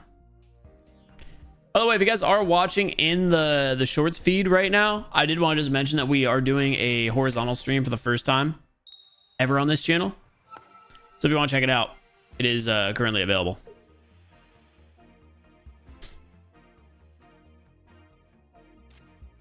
Cubone in the hand with Marowak already set to go. We're going first against a grass deck, and we also have a Marshadow to lay down. I'm going to do so. I could have held the card, but I don't mind already showing it. I've been red carded an odd amount of times today. And we have the Geodude as well, so we'll lay it down in preparation. That's all we're going to do, though, on that turn.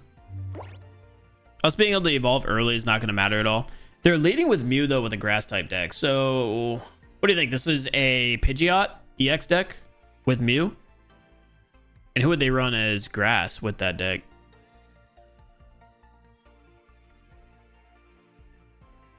Loki, it could be Executor EX. Try running Ditto. See, the thing about Ditto is I really wanted to make a copycat deck with Mew EX and Ditto. But Ditto is terrible. Ditto is a horrible card because it requires you to have the same amount of energy and the same type of energy as the card you're copying. Oh, it's a Venusaur Mew deck. Okay, so Venusaur as the sweep. Mew to add some consistency, and Drud to stall is the deck that they're playing right now. Honestly, our deck is a really good counter because this is a quick deck to get going with a sweep golem. We're going to use our research here, and on the next turn, we have the potential to one-shot their Mew if they keep it in the lead spot. So most likely, we see a retreat here, whether that be through an X-Speed, Leaf, or just burning an energy, and they frontline Drud.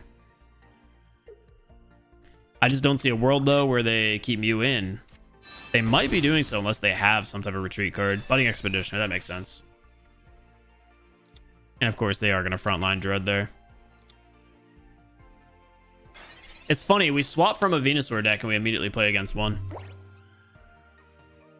I could actually put them in a really tough spot here if we find a double heads. They did burn through one of their Budding Expeditioners, so I think we go for the Sabrina play.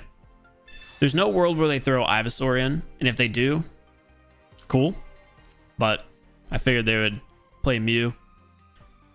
So our plan, roll the double heads. I seen it against me. Let's see if we can do it. We got it. Oh, we got it. Marowak EX with the clean sweep against Mew. That's 2 points on the board quickly. And they don't have the big grass turtle looking dude ready to go yet. Question is it in hand? If it's in hand, they can deal 60 with 190 HP right now. We don't see it played. So Ivysaur is still sitting there. We're going to use our research and our Pokeball. Get ourselves another Cubone secured.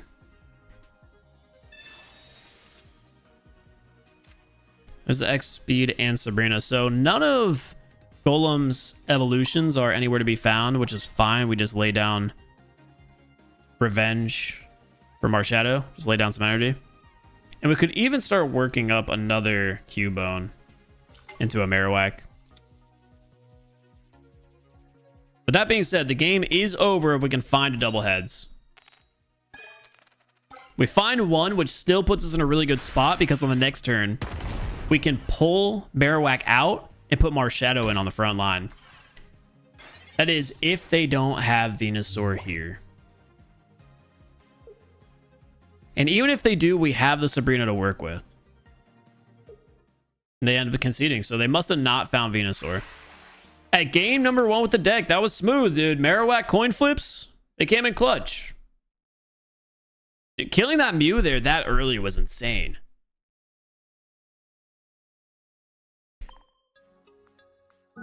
Another way to make Ditto work is using low energy cost Pokemon. Ditto still wouldn't work though because Ditto requires you to have that energy. You'd have to use meta energy like a grass. You'd have to use grass, water, and maybe electric energy. And again, you'd still have to match your opponent's energy. Actually, fighting is pretty common in the current meta. But Ditto is just not good. You'd be better off just running. We'll try a Ditto stream one day. But Ditto is not good. That stream will be pain. I will tell you that right now. That stream will be pain. Almost as bad as our Ivysaur games today. Or our Venusaur games today. It's me over. Yo, ban them. Ban Flames right now for that pun. No, get out of here. Just run Mew. Yeah, that's what I'm saying. I will do a Ditto and Mew deck, but I just feel like it's going to be terrible. It will not win games. Cubone lead with no backup Pokemon. Playing up against a water deck, they lead with Eevee. You know what I do want to do a video on soon is an evolution deck. Jolteon with Vaporeon is kind of good right now. Jolteon is a really good evolution. I'm not going to lie.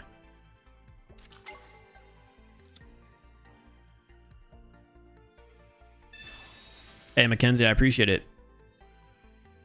A little chat tot action. Nah, I don't think we need a chat tot with this deck that we're using. Because this one's just really quick at getting up and running. See what the Pokeball gets us. Looking for a Geodude or a Marshadow. That's fine too. Yeah, honestly, I don't mind the Marshadow there. Since we are acting first on energy, we can kind of immediately threaten if they decide to go after our Cubone. And if we end up finding the Marowak, we only need that 1 energy on Marshadow for it to be a threat. So we could just load more energy on Cubone and eventually get it going.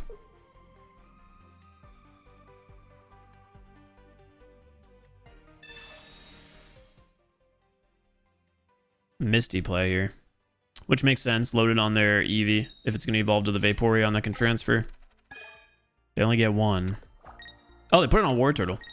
Still, same idea there. It doesn't really hurt them as long as they have Vaporeon in play.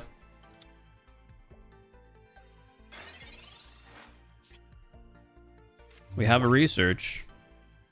Let's see if we can find Marowak. There's 2 in the deck. There it is. A full art and a Pokeball. Pulls us another Cubone. We're going to lay down for Marowak. My bad. We're going to lay down for Marshadow protection from a Sabrina as well.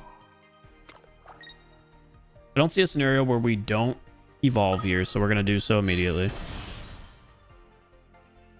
We'll end our turn there. So right now we're threatening a lot of HP. Omega, you're good. I didn't even notice.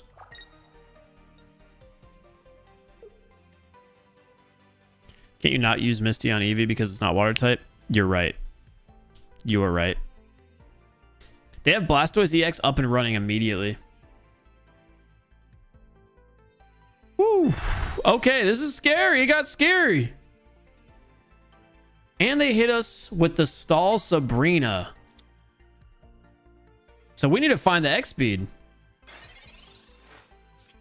Because we're in a scary position. No, dude, but we have the Graveler and Golem. Hopefully they don't hit us with the double Sabrina. I can deal with them taking down Cubone. That is fine. And again, I'm gonna die. I will be dead. I have no way of dealing with this Blastoise without them killing Cubone. We could be nice, sitting nice here, right? If they decide to put in Blastoise on this turn, kill Cubone, because we'll do 100 damage with Marshadow, and as long as they don't have a potion, it's a 50-50 if Marowak can clean up.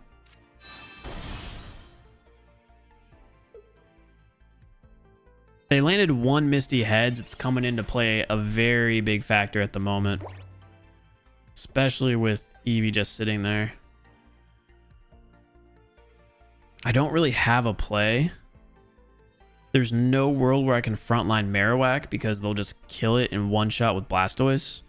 So they've got me kind of pinned to the ground at the moment.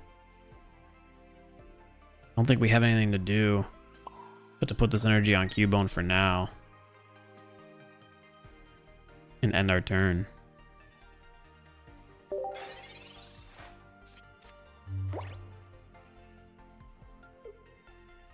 What would be nice is if we could find Geodude. 7 cards left, only 1 copy. If we can find Geodude and just have a good old like cowboy standoff where we're just looking at each other, because they're not going to want to put in Blastoise unless they can either frontline by force my Marowak or my Marshadow. So a good play for them now would probably be to just lay an energy on Eevee. They've got Blastoise and Gyarados in this deck. This is a scary one. Now, with that being said, we just got put into a really decent position. Having a second Marowak, but again, that just doesn't really do anything for us because we can't lay it down and allow them to get 2 points on a kill with Blastoise. We need to find Geodude and just start putting energy on it. I don't see a world where we win this. I could use the Sabrina now, but there's a 0% chance they put in Blastoise, which is the big problem. So we're kind of stuck. We'll just lay this down here and end our turn. If I Sabrina and then evolve, it's the same problem, right? They keep Blastoise on the bench. They come in, they one-shot us. The only thing that can save us at the moment is a Golem. And even then, I think we're cooked. What we really want them to do is put in Blastoise right now and kill Cubone, which they're choosing not to. Smart. Because we're finding every card but the one we need. We have 2 Sabrinas. Why not Growl? Because it's not going to do anything here.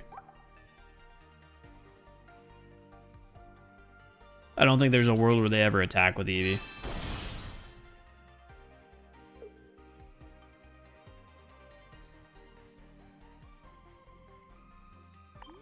Five cards left. There's one that we need. And it doesn't even help us. They have a second Misty in play. I think we are beyond cooked right now. Them having Blastoise immediately was a game changer. There's the X speed, which again does nothing because we need to have a non-EX for them to kill. Marowak is never going to be retreating, so I guess this energy goes on Marshadow for now. Now we'll Growl.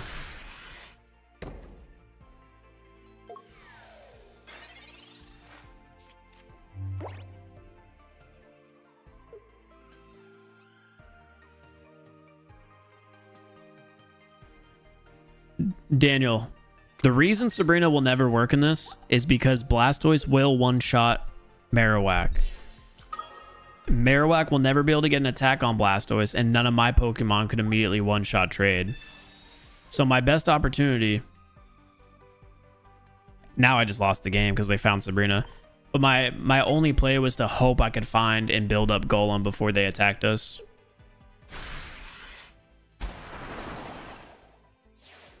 We were just trapped. The second they had Blastoise, we were trapped. We had no way to win that game. They acted first on energy and they had Misty, so we were cooked. Let's see if Geodude decides to come and play here. Yeah, of course. Too many cards in my hand as well.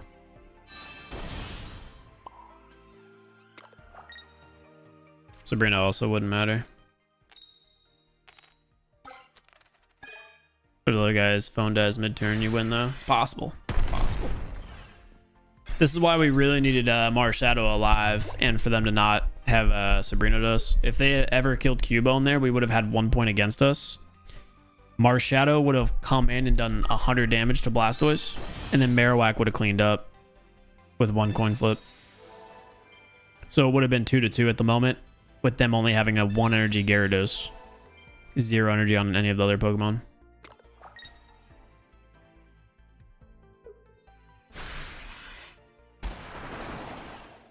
But that was the main issue right there. Is 160 damage. We had a relatively decent start too. They had too much energy too fast. Like I said, first energy for them and the Misty. They got them up and running. 0 Sabrina, 2 Chatot Trust. Nah. Like I said, that game was pretty much cooked. There was nothing we could have done. Perfect Blastoise start. It happens.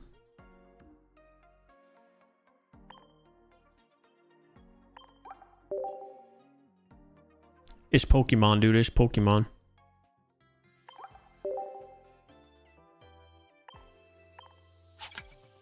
I feel like I need to watch other Pokemon streams to see how they go. You can have the perfect deck with the worst luck.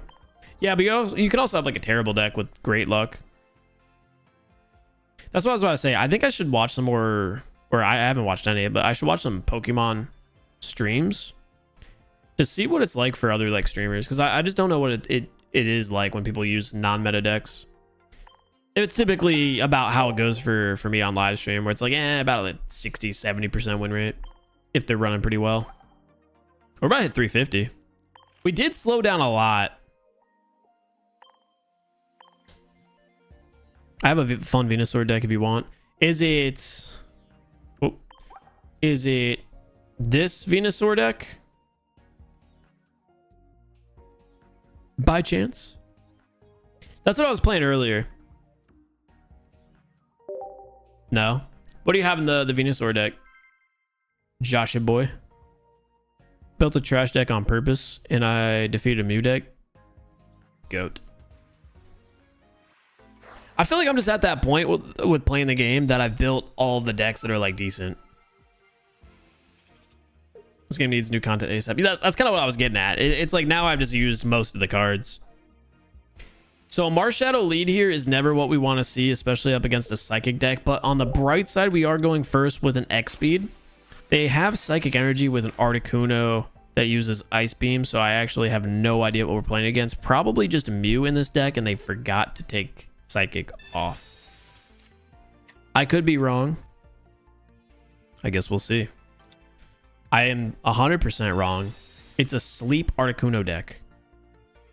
I guess Articuno is their stall, acting almost as like a Drud with a 1 energy cost retreat. So they're not forced to use Leafs and they can use X speeds or just burn through the energy. This is interesting. We'll see what happens. We do have our Pokeball. So we're looking for Cubone. We end up finding it.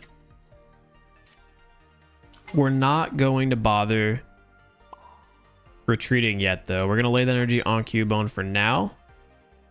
And on the next turn, we'll X-Speed out. Put in Marowak and hopefully just start going to town. Now, we are in a really good spot at the moment. I can't lie. Very solid position to be at. I wonder if they run Sabrina in this deck.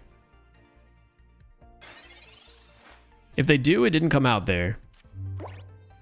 So we're going to hit him with the X-Speed Marshadow out. Cubone in the active slot. Evolve the Marowak. And we can start the coin flips. While simultaneously having Marshadow there as 100 damage defense. We whiff. So, incredibly solid start where we could have put a lot of pressure on early. Not able to do it. Sounds about right. Yeah, big oofs. Big oofs. We'll be good. We'll be good. We're in a really, really good position still. With this deck, playing second, especially when you have Marowak early, it's really good. I don't like that Ice Beam staring me down. But odds even out. We had 2 tails the first time. We have 2 heads the second. Odds even out. Oh, we have Graveler. Let's see if we can get Geodude here. We find the Cubone, unfortunately. It's fine, because either way, this energy, this turn was going to be going on Marshadow. So we could at least get the trade on Articuno. Let's go for it again. There's 1. I was going to say there's 2, man. We needed the even out. 1 for 4 on the coin flips. Articuno's hurting, though. Articuno's hurting bad. And all of their energy currently is invested into it. See if they try to sleep me and maybe force me to stay there for a couple of turns.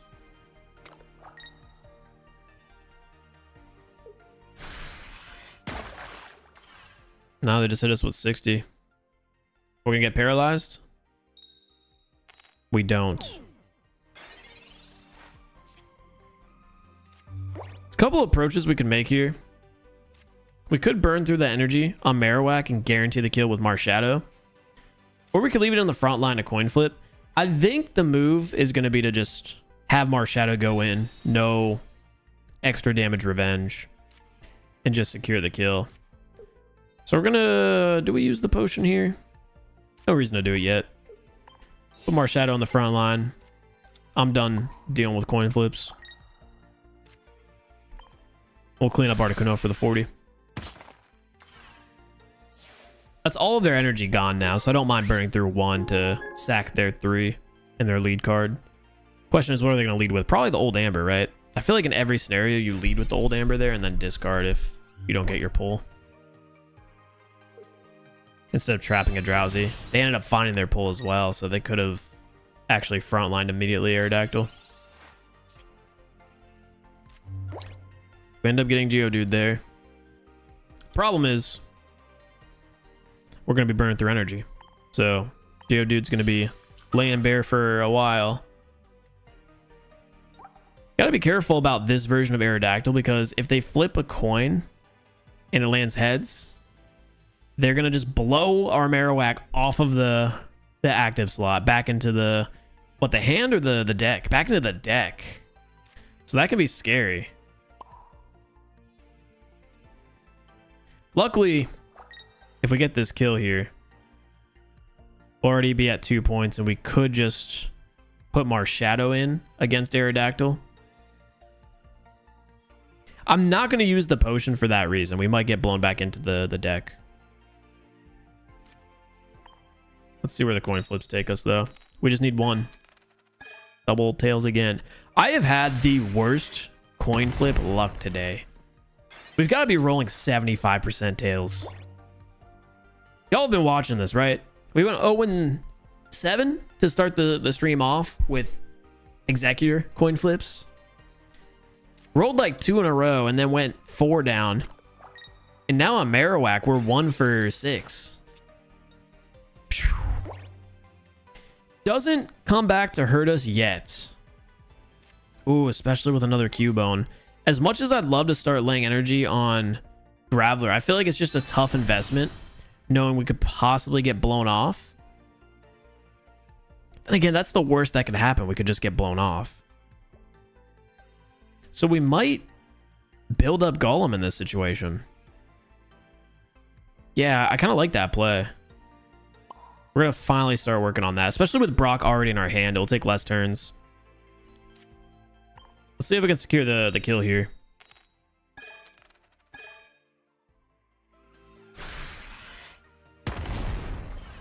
Okay. 1 for 8. We're back on our executor type luck right now.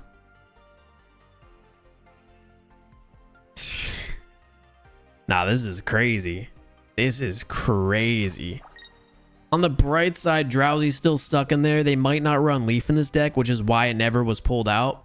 Their Articuno develops, but I just feel like our deck is going to be stronger the more turns we go deep into the game. I think our max damage exceeds their max damage. We found both Brocks as well. So we can throw this Golem down. Use 1 Brock. And on the next turn, Golem will be ready to go. Marowak. 1 time, buddy. Boom. Boom, we got 1. No, Janny, you're trolling.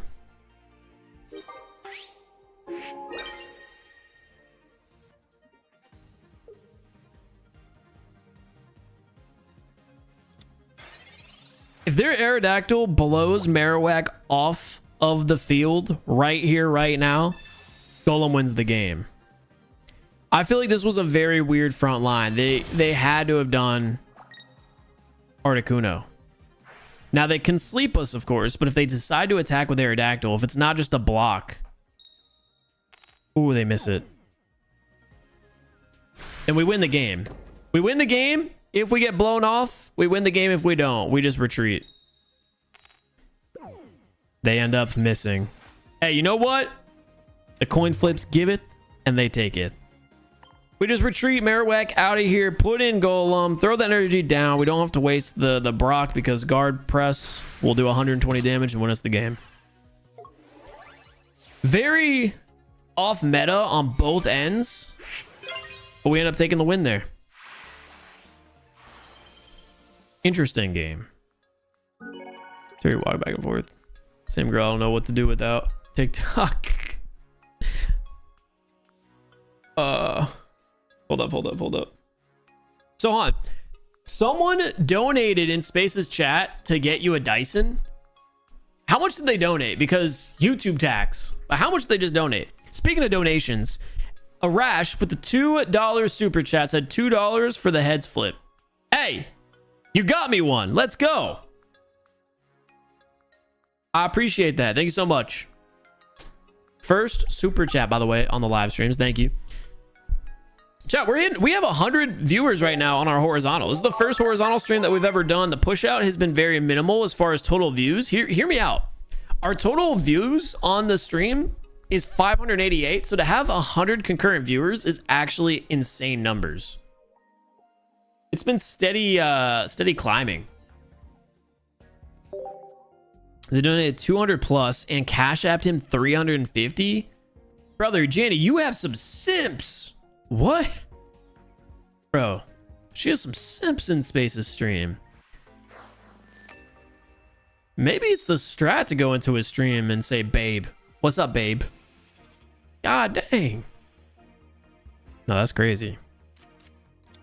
Dude, this is like the 3rd game in a row we've had a Cubone Marowak starting hand. And I love it. It's almost as deadly as the Executor starting hand. Arguably even more aggressive. All we need now is to find the Marshadow and we're looking strong. The Pokeball helps. The Pokeball helps. We'll use it now. Another Cubone. Put up against a Gary deck.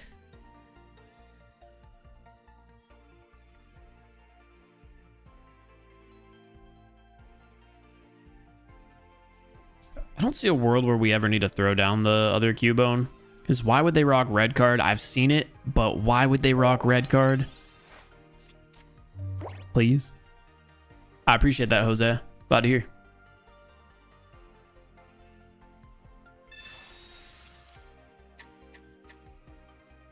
If you could find a way to screenshot deck list on your shorts, that would be bless.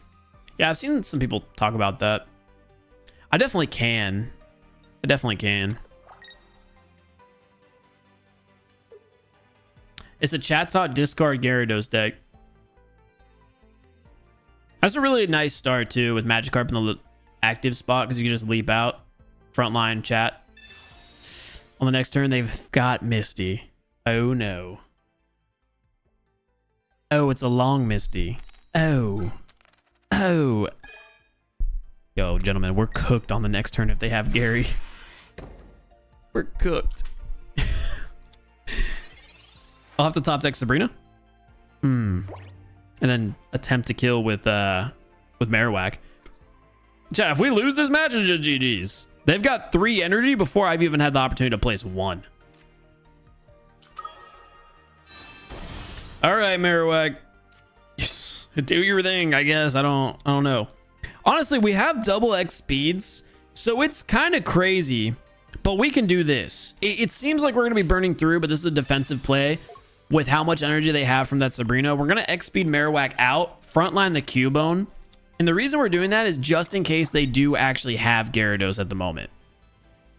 If they do, Gyarados is going to come in and immediately hit Marowak for all 140 HP. But if they frontline Gyarados without a Sabrina, they kill Cubone, force Marowak in then, and Marowak has a fighting chance of landing back-to-back heads. Now, sure, I was 1-8 for heads on the last game, but that just means we're overdue. We ran, what, 3 double tails in the last game? We've got a double heads in our future, and I think we get it to defend against the BS Misty. There's the Gary. Do they have the X speed is the question. They research for it. They're going to want to get this Chatot out. We need them to not find a Sabrina.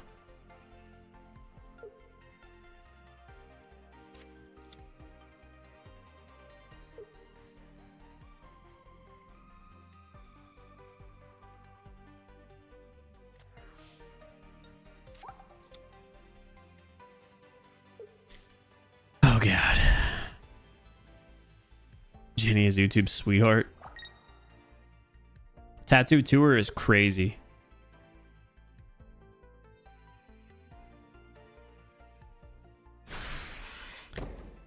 Okay, well, it ain't looking too hot here, gentlemen.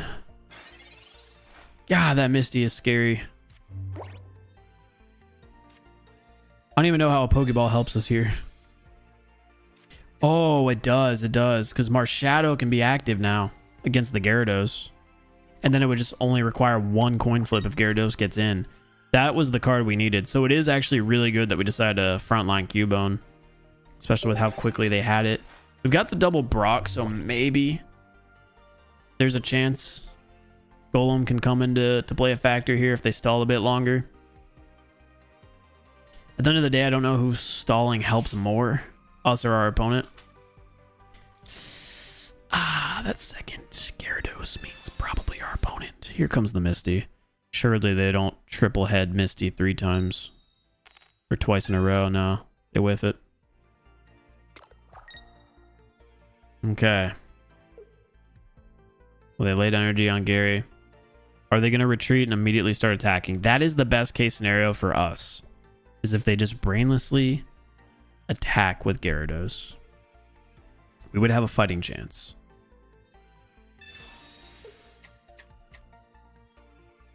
They've got 6 cards left. They end up using Chatot again.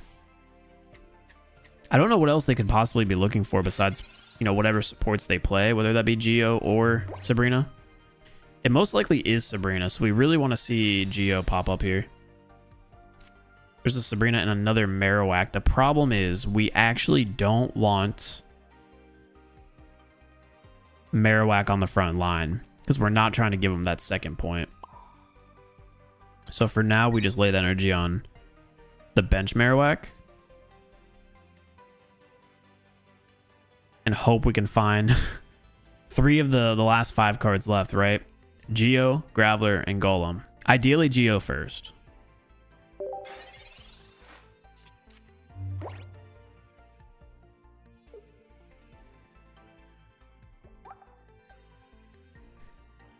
We need to find Geo here. I believe we have, what? Only 1 Marshadow in this deck.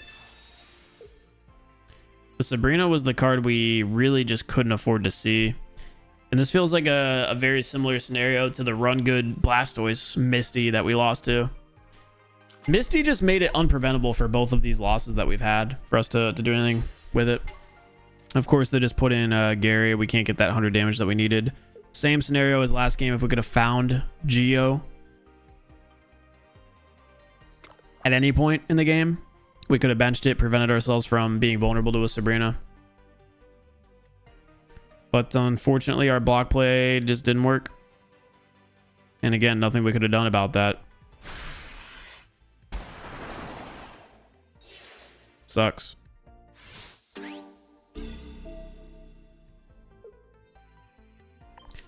Unpreventable loss part 2.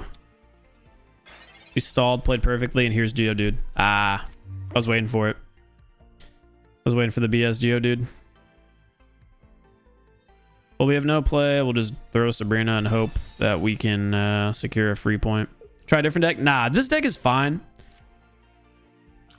We literally, they got an instant Gyarados to 3 Sabrina, or not Sabrina, Misty coin flips. So there's nothing you can do with any deck in that scenario. We could have won it if we pulled a Geodude, but of course, it's on the bottom of our deck.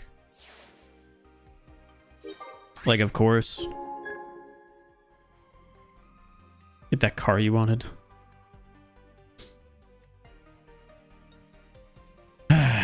Unfortunate.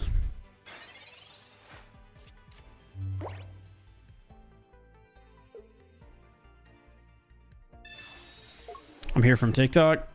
No, the TikTok ban.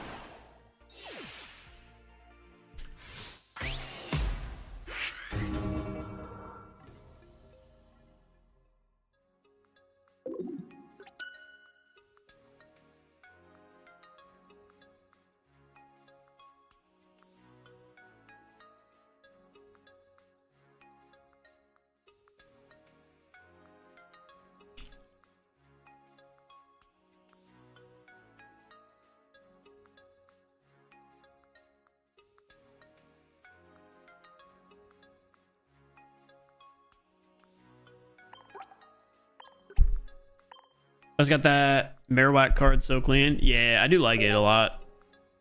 Wish I could give you gifts. Yo, chat, I don't know what it is. I don't know if anybody has ever seen it, but apparently shorts have these like TikTok donation equivalents now. I don't know if it's like actually actively here, but it's like emeralds, sapphires, or something weird. Let me see if I can find what they're called.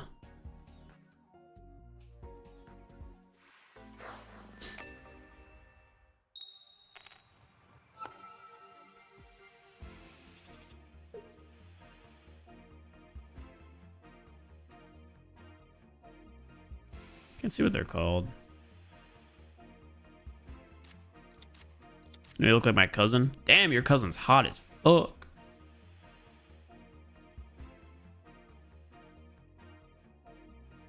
It's crazy. Yeah, I can't see what they're called. Going first against a lightning deck. This deck that we're playing really loves to go second and hates to start with Geodude. What an interesting spot to be in. What an interesting spot. Find Marowak. See what the Pokeball does for us. This actually isn't bad, especially with them not having Pikachu EX immediately on the field. And we have Marshadow, which is a good card to have on our bench. Let's see if we can find the Graveler. A Graveler Brock would have been crazy there. Unfortunately, this is not the start we want to see. But we'll put Cubone down. We're just going to be very behind on energy unless we can find a way to get that second X speed out of our deck.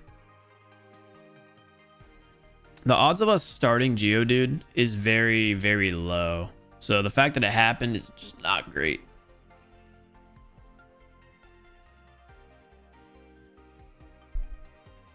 Jolteon Raichu deck.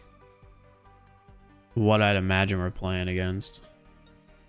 I do need to build a deck around Jolteon. What's up, mate? New here and loving the content. I appreciate the tips and such for a beginner like myself. Glad to hear, Ginger. Thank you.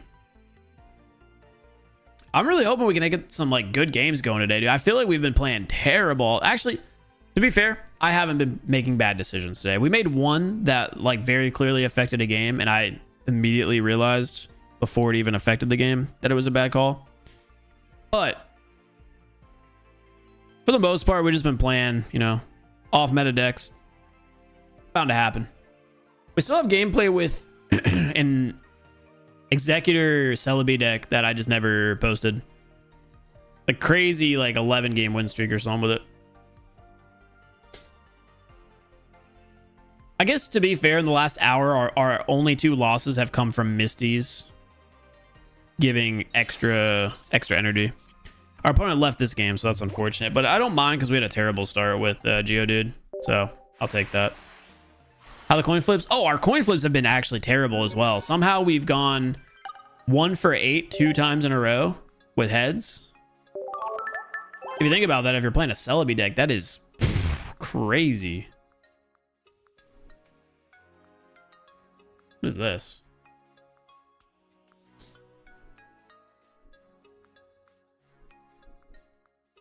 Close that out. Do Gary, Starmie, Vaporeon. So that's the problem, is I do want to try out a whole bunch of different decks, but I want to use them long enough to get a video done. We're going to stick with this deck for at least an hour, I would say. We've got like 2 pretty solid games. I just feel like there hasn't been any games where my decision making has really played a part. Finally going second here against a Psychic Energy deck. Again, dude, Cubone into Marowak in the hand off the draw. We got 2 X speeds, so we can pivot pretty easily. Graveler's thrown in there. They're starting off with a Crown Rare Mewtwo EX. Hold up, boys. Tighten up. Lock it in. We've got ourselves a game. Thing is, I could instantly end Mewtwo before it has the capability of attacking, since we are going first.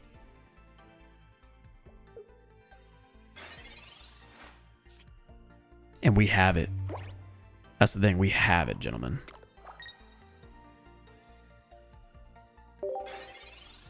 No need to growl at the Mewtwo. Don't stir the pot, Marowak. Don't do it. Just act like you're an innocent little Cubone. Hey, by the way, so I talked about this earlier in the stream. I recently started watching Pokemon for the first time. I saw Cubone for the first time on the show. One of the people in the Pokemon school, the preppy Pokemon school. It was the chick, like the leader. She had a Cubone. And that was when Pikachu for the first time learned to like fight back and like use physical attacks, like speed attacks, rather than just Thunderbolt. So that was pretty cool. That was pretty cool. Seeing that. Anyway, evolved Marowak, lay down Geodude, Boomerang, double head coin flip. We're overdue. I'll take 1, dude. I'll take 1. That puts Mewtwo in a tough spot. Let's see if they decide to 1, either waste a potion, 2, start throwing energy on the bench Mewtwo, 3, just put energy on this Mewtwo and hope that I don't hit a single coin flip, and go from there. That was the first episode you'd ever watched. It's been fun, man. It's been fun. I'm literally starting Pokemon from the very first episode. I'm probably like 16 episodes deep.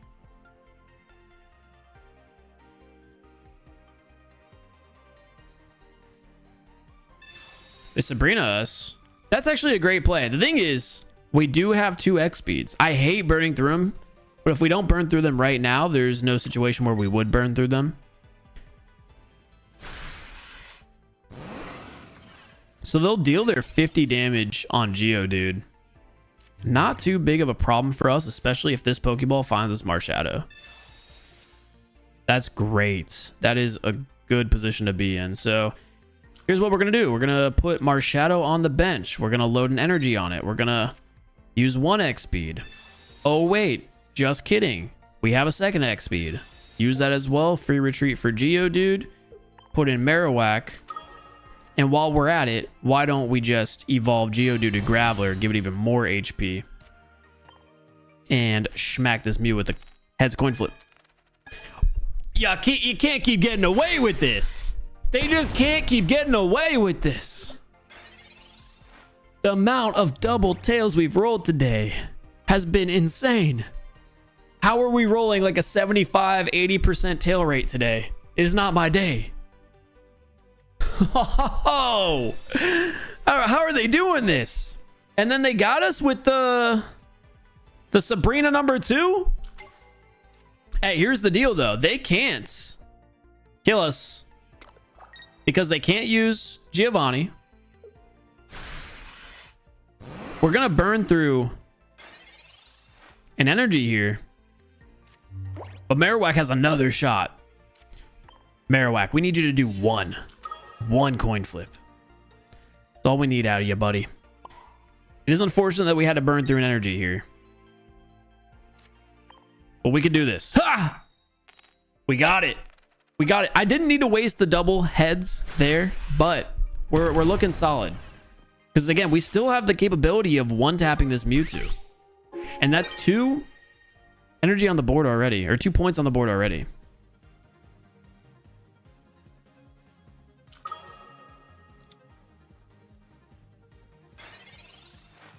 We have so many opportunities to kill this Mewtwo. They don't have Ralts on the bench at all. And it looks like they're still struggling to find basic.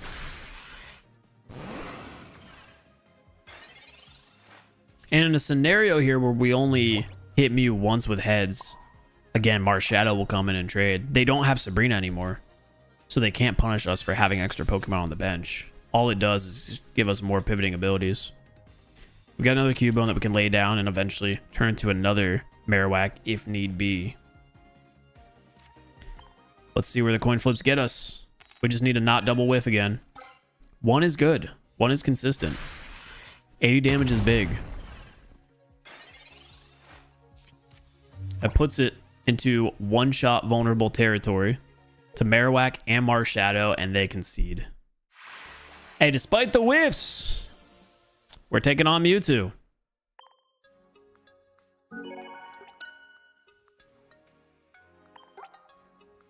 Not 2D. Executor, pretty bad. 2D. Are you talking about the non-EX Executor? What are we talking about?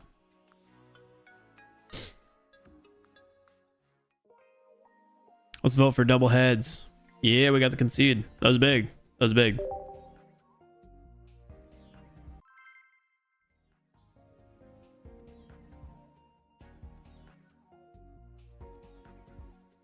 Favorite deck so far? I still do think it might be a Melmetal deck. It's just because of how rare it's played, most likely. I don't know. We're going to use this deck for a little bit longer, then I might end the stream on the Pikachu deck. Ooh. We got another Psychic deck that we're playing against here, and Marshadow is our lead. We do have a Research and Pokeball to find some more basics, though. Another Mewtwo deck. Hopefully it doesn't find the Ralts, Curlia, Gardevoir quick. I didn't see where we're going. It looks like we're playing first, and we do have Marowak. So what we'll do is research first to see if we can potentially get a basic. We don't, but we found another research. So we'll basic here. It is going to be Cubone, which is going to be needed. Marshadow can tank a non-Geo Mewtwo hit. Thing is, how often do you see a Mewtwo deck actually run Giovanni? I feel like it's not super common. And we do have the X speed, so this isn't a terrible position. It's not great that they're acting on energy first, but Marshadow could be deadly as long as they don't have a Giovanni. They've got Mythical Slab though, so they researched and hit the slab. It's very likely that they found at least Ralts. No laydown though. So maybe they have a second Mewtwo or a Mew in hand. Got a Pokeball. They'll get us the dude. And the research. Finds the Golem. Do I want to put Geodude down? I think we'll have to, so Marshadow, once it's on the bench, isn't going to be vulnerable. Only problem, of course, is Geodude's retreat cost. Not a card you'd love to put in as your blocker. But we have Marowak threatening at the moment. Next turn, we can start coin flips.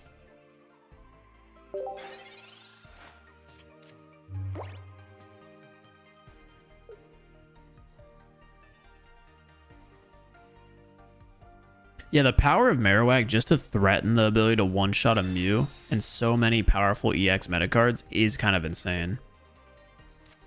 With that being said, I do really like the consistency and tankiness of Executor, especially with it also being a 1 energy cost card. But 80 damage per head is just is tough. It is tough.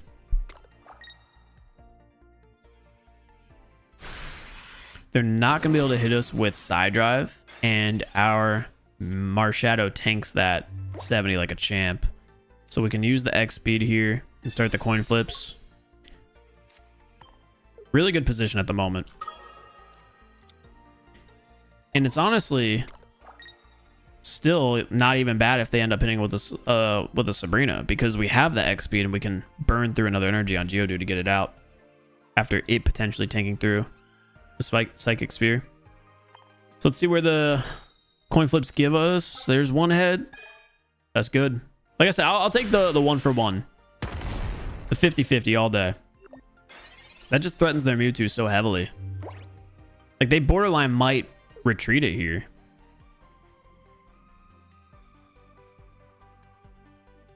It'd be a gamble to keep it.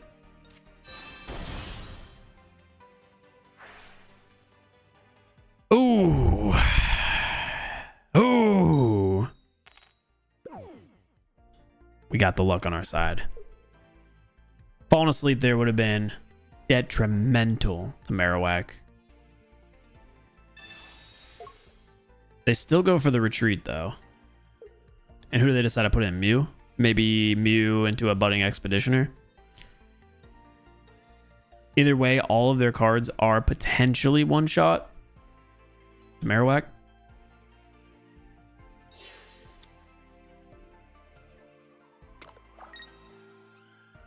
They decide to frontline Hypno, which is actually kind of interesting because if we can take care of this Hypno on this turn, we would be in a much better position. Especially since they also burn through one of their energy. They decide to lay down on Mew as well. So we put the energy on Marshadow there. Everything else from here on out is going to be going on Geo unless something changes. We just need one. Okay. Marowak doing its thing again.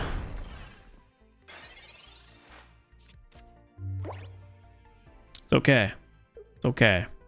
They even out. I talk about it. They even out. And we go 2 for 2. And take care of that Hypno.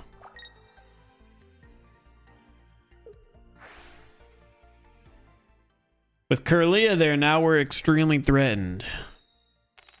And we're asleep. See if we can wake up. Hey, we find the heads. We find the heads. Graveler? We need you. We need Graveler. We can start building up Geodude. Alright, Marowak. Come on. Give me a kill. There's one. There's two. It evened out, baby. It evened out. We needed that. Of course, they can still have Mewtwo here. But if they throw in Mewtwo and it goes for the kill, Marowak solos. Or not Marowak. Marshadow will finish off Mew.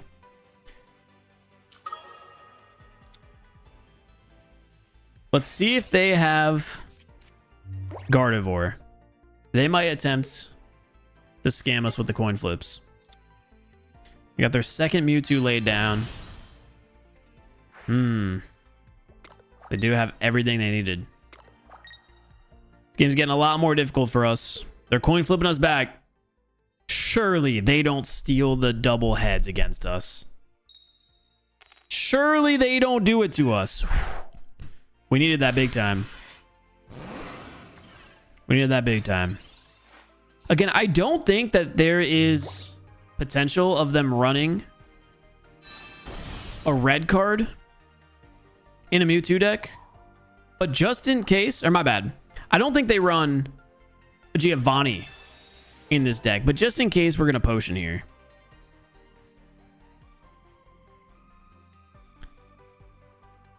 We should potion twice, just in case they leave Mew in. That way we're not one coin flip vulnerable. And I want to deal with this Mew.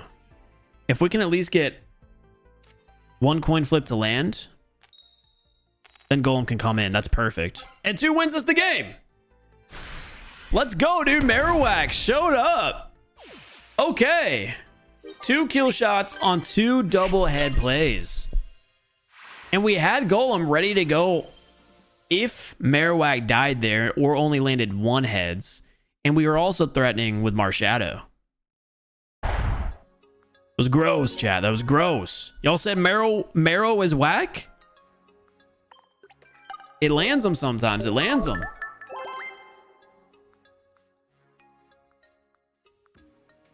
You never get heads? Brother. Despite what you just saw there, same. Same. I'm satisfied if we go 50-50 on every coin flip. He called the double flip. We needed the double flip. 2D was doubting. 2D was doubting. By the way, I just wanted to quickly say, if you guys are watching the shorts stream on YouTube, we're also on the same channel doing a full screen horizontal stream. So if you're interested in watching the stream for a while, you can check it out on the same page that you're watching the shorts feed. Just click on the channel and you'll see the second stream live. We're playing second beautiful against another Psychic deck, dude. 3 Psychic deck games in a row. Can we shut down Mewtwo 3 times in a row and definitively say Marowak is the better deck?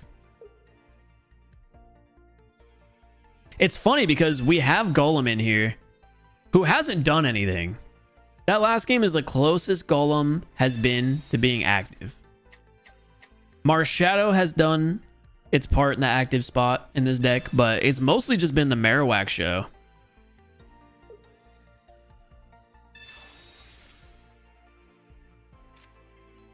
Pats, check underneath the camera.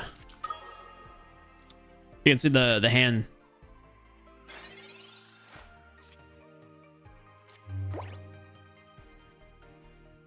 Okay, so we're in a position where we don't have many basics, so we're going to do the research first and the Pokeball second. Find a potion, double potion. Okay. There's the dude. There is the dude. And for the first time in history, Geodude is getting the energy off spawn. Off the start. The reason for this is because we don't have Marowak. There's no guarantee we find it. We have an X speed to get Cubone out if eventually we need to. And with Brock and Golem already in the hand, if we can find Graveler here, we can immediately have a Golem ready on the next turn. But we need to find it here. Yeah, I appreciate you, Ricochet. Let's see if we can do it. Ooh, hey, Marshadow's not a bad pull. Because again, with Cubone just sitting there, if it ends up going down, Marshadow's ready to trade whoever kills it. Still looking for Graveler, though. But at least we have a little bit of power. It's not much. But we can fight back a little bit. They're going to use Leaf. Quickly have their Gardevoir up and running. We're going to be taking some big hits here. It's unfortunate. Next turn, they're going to have permanent side drive against us. At least they can't Geo Sphere Cubone here. So we can live. for one more turn. Let's just hope they don't have a Sabrina. Graveler coming in when we needed it. Is this going to be the game for Golem to clutch up? Is this the game? We're going to leave Cubone in there. We just need to hope they don't hit us with a Sabrina. We really need them to not hit us with a Sabrina. They have 4 cards in their hand. And everything comes down to that Sabrina not being in that hand. We need this win bad. Ah, that's tough. That's tough.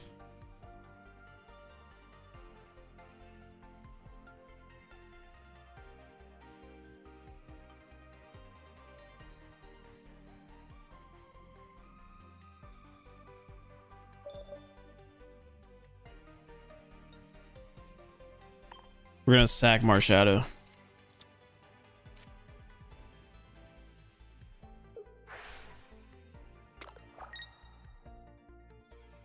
I just can't afford to lose Golem here and put it on the front line with 3 energy cost retreats.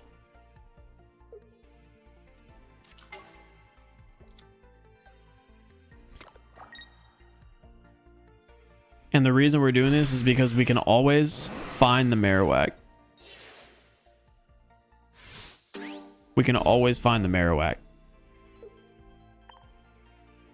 All right, Golem. Come on now.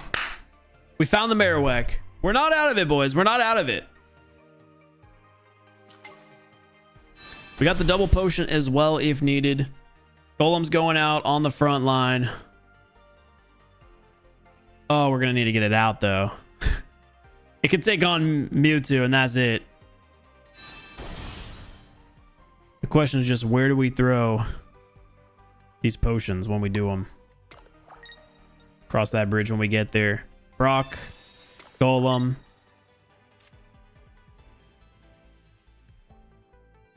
$120 damage against Mewtwo.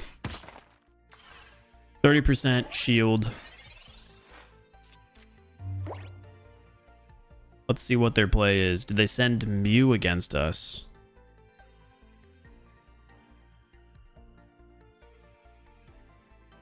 Because they can always choose to do that.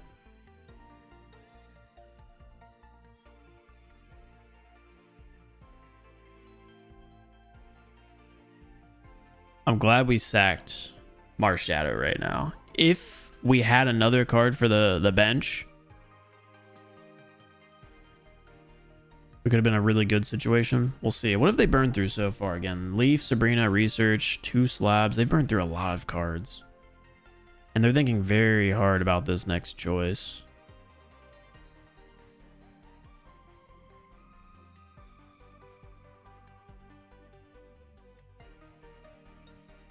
Might have to throw one of these potions on Marowak at some point, just so we can prevent a Mew copycat attack into a single heads Geo kill.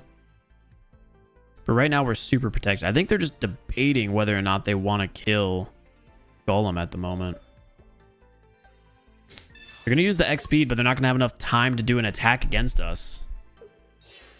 So they get their Mewtwo out, but they took too long trying to figure it out that we're going to be able to do major damage here against Mew. Which puts us in such a good situation. So good that they concede. They couldn't find their way out. They couldn't find their way out. Need Geo for one-shotting Celebi and Mew. I think we're going to replace one of our potions with a Geo. Sorry I'm late. I was at the TikTok wake. RIP. That's funny. Funny guy there, Migalo. Funny guy. Once again, if you guys are watching on the Shorts feed stream, I do want to just remind everybody that we are currently live on the same channel in a full screen horizontal stream, a typical like Twitch stream, YouTube stream. You can check it out on the same page that you're watching the Shorts feed. Just click on the channel and you'll see it. You'll see it. What was I gonna say? We want a Giovanni.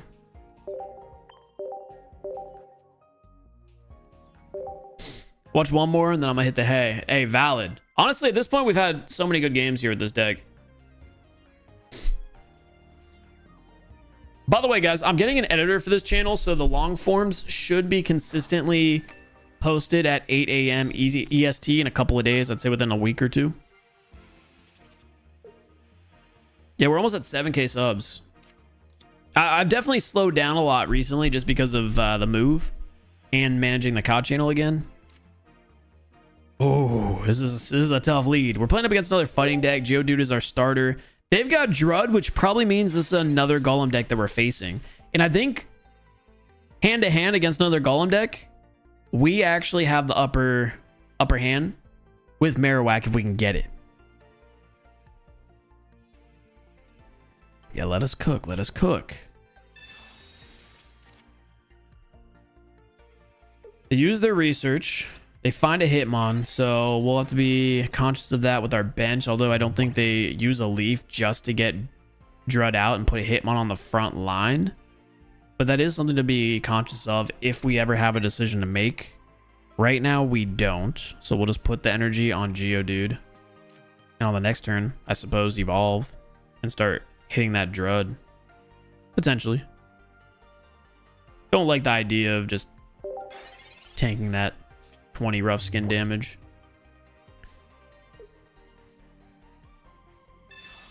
They send the Pokeball out. Let's see if they drop Geodude down. Or a Marshadow. Or a Machop. Okay.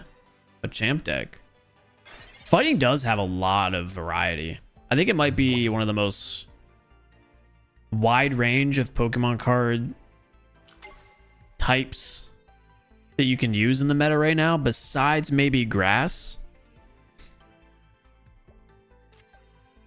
So we're actually going to hold off on evolving here until I feel like we're actually threatened. And we're going to lay this energy on Geodude again. The reason for that is because we could always find Golem on the next turn. If we don't, then we're still not going to evolve, but we're going to lay an energy on Marshadow, the potential trade. Or if we find a different basic, then we just X-speed out. Burn through one of the energy. Appreciate you, Jenny. Later, later. Yeah, 2 in the morning. Might be time. They lay down a second Machop. No Machoke yet. We find Marowak, doesn't help us. But I think at this point we need the extra HP on our lead. I don't want to kill off Geodude right now. We have to do this. We have to put in Graveler. I hate the 3 energy cost retreat, forcing us into position where we're kind of stuck with Graveler on the front line, especially with only 1 Golem available. But we haven't discarded any of our cards, so we have 2 research and 2 Pokeballs still there. So a lot can change. We're not going to attack on this turn, but depending on their development, we'll attack on the next. You think Machamp EX is better than Golem since it doesn't require a Brock and you can start hitting earlier?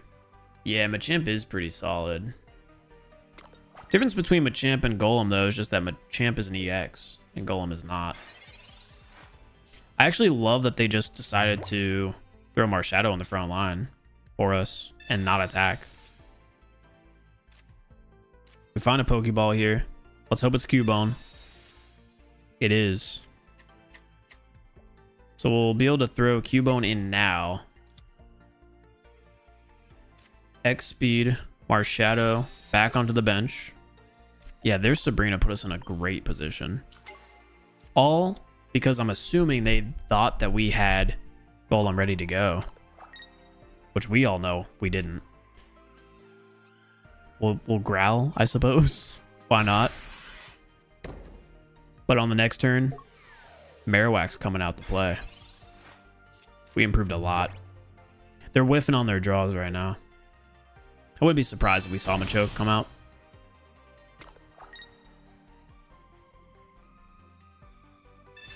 They're going to leave. Which is interesting, right? Because Oh, they're going to put Hitmon in. I was going to say, Machoke can't kill us with the Leaf. That means they can't Geo and one-shot Cubone. So they're going to just start going after our Graveler. They are so focused on Golem being our main attack that they're not even really looking at Marowak right now, who could potentially one-shot Hitmon here. We have a good opportunity to do it. So we'll lay this energy down. I obviously have a potion in the hand to eventually heal Graveler if it comes into play. Don't think it will, though. So maybe they're just trying to avoid Marshadow revenging. Not sure why they decided to frontline Hitmon here. Let's see if we can take it out. We just need one. Somehow, I'm not surprised. I am not surprised with how our coin flips have been going lately. It's tough. It's tough. 0 damage trust. Teddy, you know it.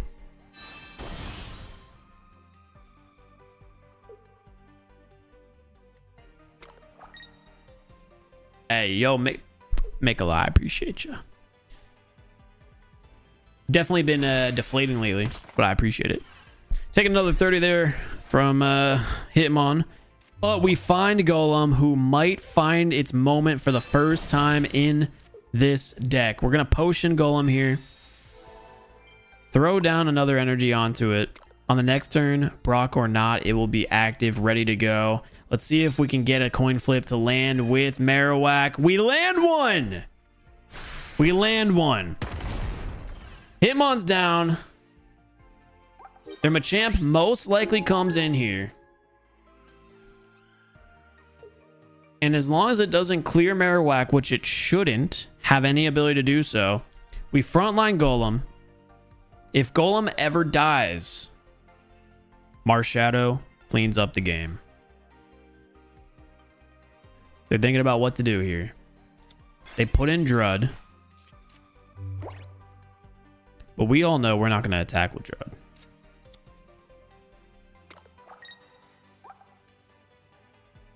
Actually, would it be a better idea for us to attack? It would. Right? Because we'll have 120 HP. But unless they have a Geo, they won't be able to kill Golem. But they decided to put another Hitmon. I actually understand why. Because now Golem is going to be even weaker. That was a smart play. That was a very smart play.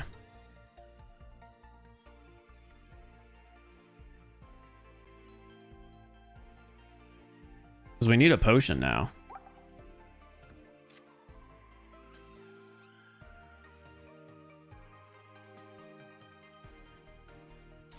We're going to have to dual threaten. They're going to keep attacking our Golem.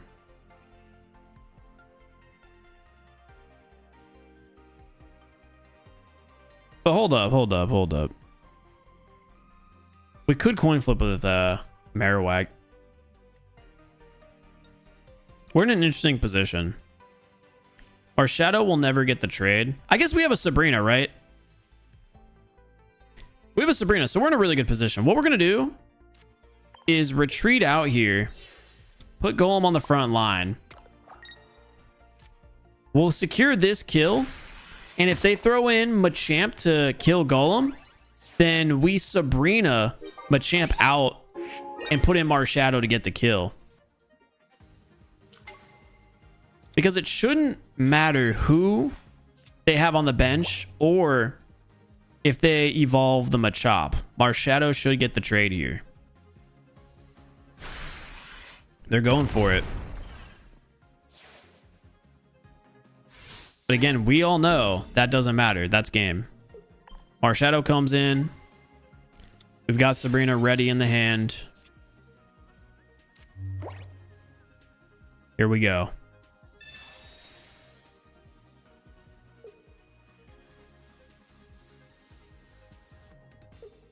And that's the game.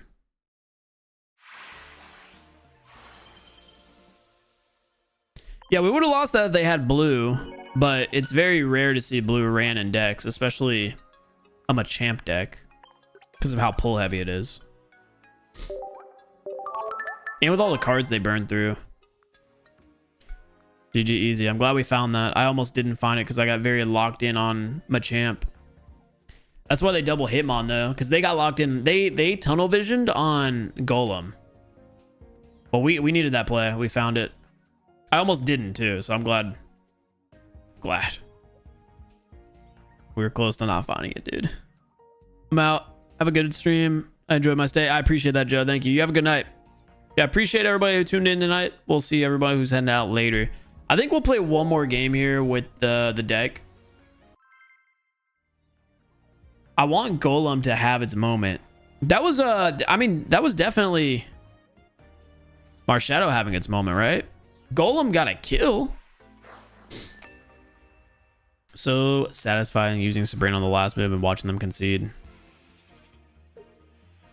Always. All right, double Cubone and a Geodude hand here against another Psychic. How are we playing against so many Psychic decks tonight? It's the fourth one. Maybe it's not a Mewtwo deck. Maybe it's an Alakazam deck. I'm just hoping. Starting off with the Crown Rare Mew EX, Ralts, and Ghastly. Gengar Mew deck. Keep that in mind. We don't have too many supports that we need to play though with this deck. This one mostly relies on quick power coming in. I'm actually going to lay this first energy on the bench Cubone, just in case we whiff our draws, since we do already have an X-Speed in hand. I appreciate that, Mikolo. Here comes Curlia immediately.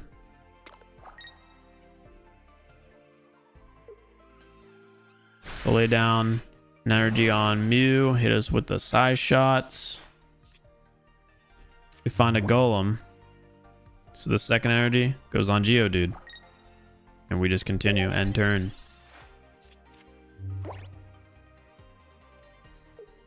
Right now we're just putting our entire fate in the heart of the cards. It is with the Professor's Research after fully evolving to Gardevoir. So it was actually really good that we decided to leave this no energy Cubone in the active spot, because all Mew could do is grout us or hit us for 20. Obviously, they're going to go for the size shot. So they smartly put that energy on Gardevoir. So I think on this turn, we're going to have to burn through the potion so we don't give them a free point while we're developing. Hit the Professor's Research. We'll find the Sabrina in a second Research. So still not a card that we're looking to find.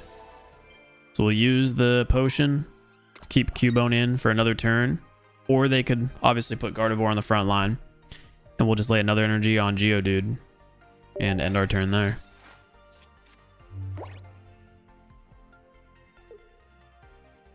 I appreciate that. Sheik. How do you say that? Sheik. Thank you.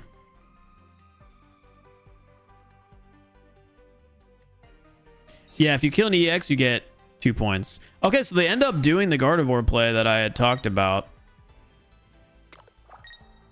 It's not like it's a risky play for them. And we did burn through our potion now, essentially for nothing.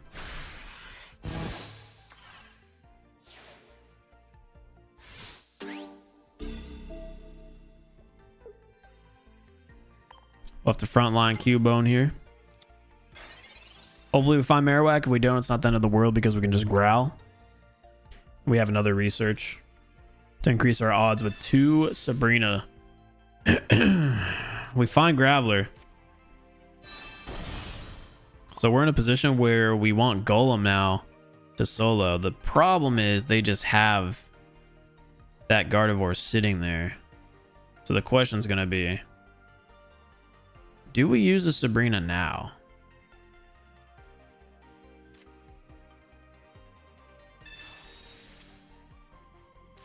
Now, obviously, meaning when we can. We'll see what they decide to do. Obviously, we're going to growl here, which should keep Cubone alive for another turn.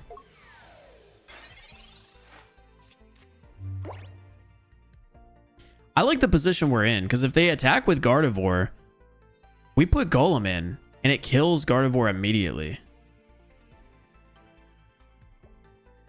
And they're obviously not going to get this kill shot on Cubone either. So we're in a really good position. If we top deck Geo with 1 out of 6 chance of that happening, right?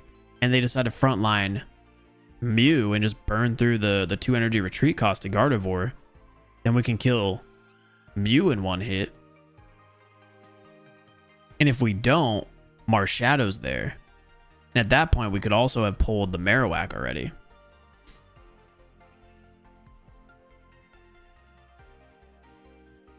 We're looking really solid. And obviously they know that. They are tanking right now. I think that growl kind of threw them off. Being able to keep Cubone alive. They do exactly what we say. They burn through the energy on a retreat to put in Ghastly. They decide to throw that energy there, which obviously doesn't matter.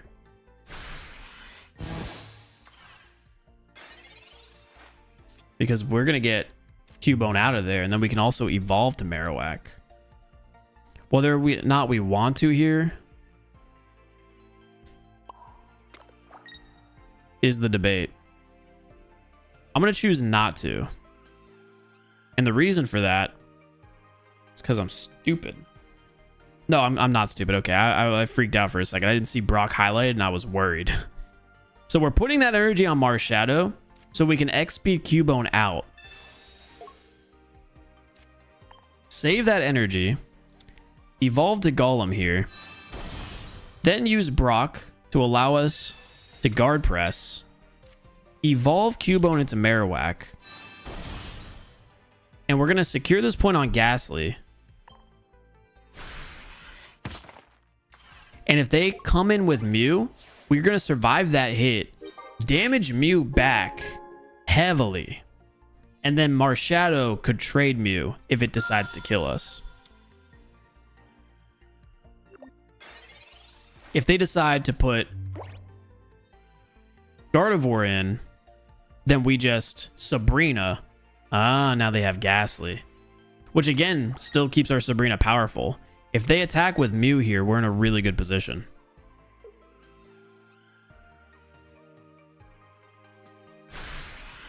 They choose to do it, so we'll only be taking 90 damage. But we can deal a lot of that damage back. We have another Brock. It's kind of pointless. But I guess if we ever are looking for a retreat, which we're not going to stay alive here, I think the play here is just going to be to attempt back-to-back Sabrinas. The problem is we need this damage on Mew so it doesn't stay in. So we're gonna go for the guard press. We'll put this energy on Marowak. We're gonna guard press again. Mew's gonna take a lot of damage. They can't keep it in. And they can't kill us with their other cards.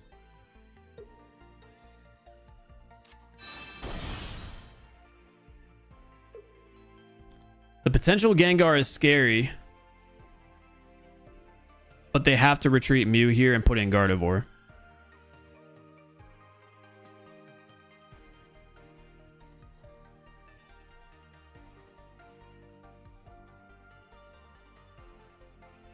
They cannot keep Mew in.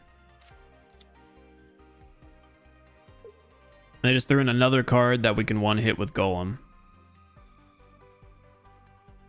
And as long as they don't have Gengar EX, then we should be able to easily win the game. The thing is, they just might have Gengar. Here comes the retreat. They frontline Ralts. We're going to make them sack one of their cards here, though. Because I'm going to use this Sabrina now. We'll Pokeball to see who we get. Nobody. I almost put Brock in instead. Well, Sabrina.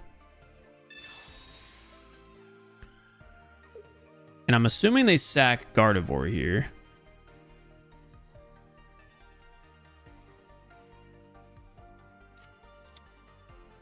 We choose to do so. We guard press. And we have to hope that they don't 1 out of 6 top draw or 2 out of 6 top draw a Gengar. Gengar is their out at the moment. Thing is, the game isn't over. We would just have to put in Marowak.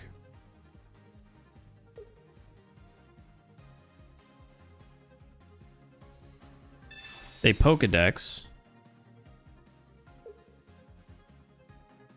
But again, if they don't have... Oh, they have it. Gengar was next. So they find the Gengar. Again, the game isn't over here. But with Gengar in the active spot, we can't use that Sabrina. So what we're going to need to do is put in Marowak.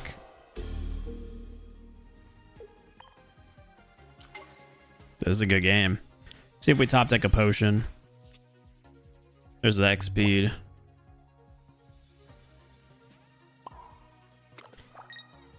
Okay. Interesting game we have here. It's just going to come down to coin flips. We need 3 of them to kill.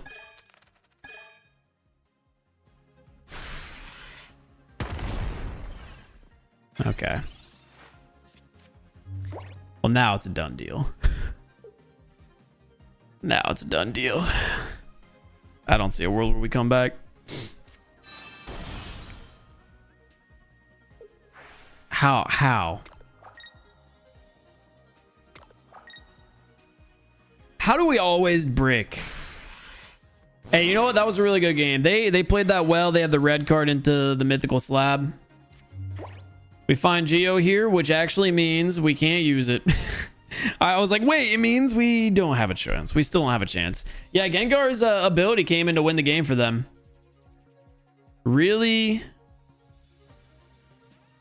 good game all around. But at this point, like I said, nothing we can do. We can go to see what our coin flips would have been here. So all we needed to land was 1. Wow. Good game. They beat us by 10 damage.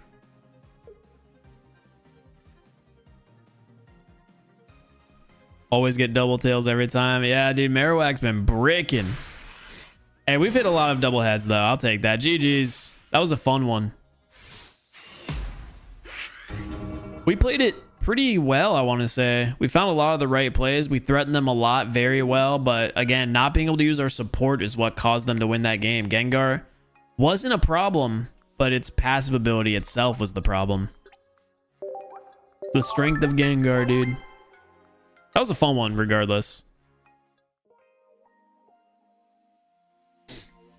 I accept that loss with no complaints, right? Because I feel like I played a perfect game. They just played their deck really well too, and they had the brain to save the red card or save the Pokedex, which is a really odd card to use. But they saved the Pokedex and they saved the mythical slab. Thank you, Ed. I appreciate it. Dude, Psychic Deck game number 5 in a row. What is life? It's not 5 in a row, but 5 of the last 6. Whew.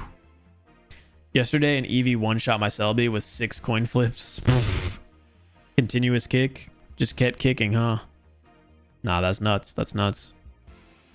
Once again, thank you all for everyone who tuned into the stream here today. If you guys are watching on the shorts feed stream, I just wanted to let you all know that on the same channel, we're also doing a full screen stream. So if you want to check it out, just click on my channel. It'll be right there. Yeah, don't ever see that card. Made so much sense for them, though. Yeah. Pokedex into Mythical Slab. I mean, at the end of the day, the Pokedex didn't matter, but they did save the slab. They could have just blind slabbed and still picked up the card, but at least they were saving it. So it was definitely a smart player there we just played against. We're acting first on energy here, which is really nice with them leading with Ralts. Even if they decide to throw in Mew, That would be... That'd be cool with me. So we'll put it on Cubone, knowing that we have 2 Marowaks ready to go. I'll actually lay this one down too. And we'll just growl at this Ralts in case it tries to attack us. Save our HP. I just don't see a world where they decide to sack the Ralts here and not put Mewtwo on the front line. So let's hope we don't brick some coin flips and we have a lot of immediate pressure on Mewtwo. Marowak. Dude, Marowak is actually the ultimate gamble. Marowak is so high roller. We've seen it just one-shot Mew, and we've seen it brick 4 times in a row. I'm not talking about 4 coin flips. I'm talking about 8 coin flips. 4 attempts in a row. We live and die by Marowak out here. But it's been a fun deck to play.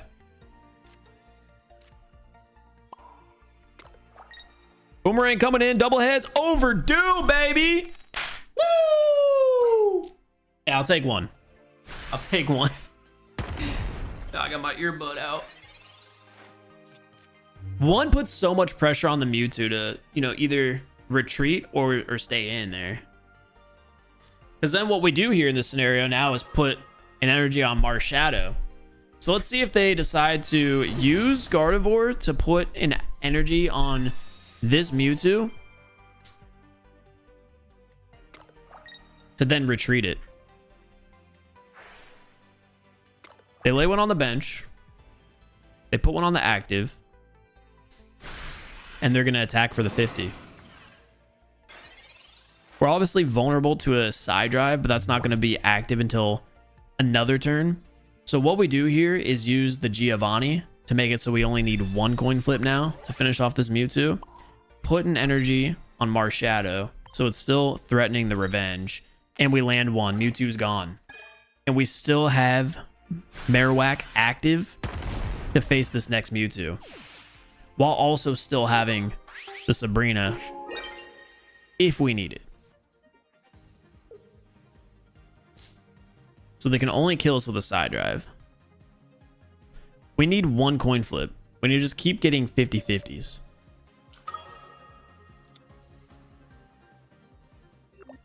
The only scenario I think we lose this game at the moment is if we don't land anything.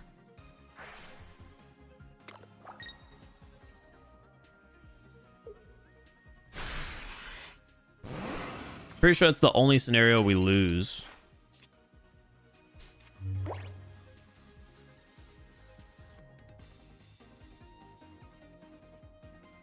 And if we don't land anything, we still have a fighting chance with the other Marowak to potentially land something.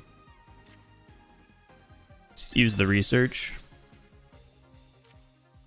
Graveler just showed up like, hey, I'm late to the party, but what's good? It really is like the I was late to the party, but what's up vibes. We're going to potion here to guarantee they use their side drive. I don't think that's going to have any effect, but just to guarantee they have to burn through that energy. And we just need 1 coin flip. And we got it. And with that being said, the ultimate gamble Marowak decides to close it out itself. We have fought 4 Mewtwo decks and every time beat it. Regardless of that one being the perfect setup, they had Gardevoir immediately. Marowak still soloed. Live and die by the Marowak coin flips, brother. Such a powerful card. For no reason. Baby. See, it's because Michelo's spamming the emote. If you guys haven't already become a channel member, I'm slurring my words, but if you become a channel member, you can have the best emote of all time. The heads coin flip. The heads coin flip. And you know what? I'm also, once we have enough members, gonna do a tails coin flip. I just thought about that. That would be epic. We could just spam both.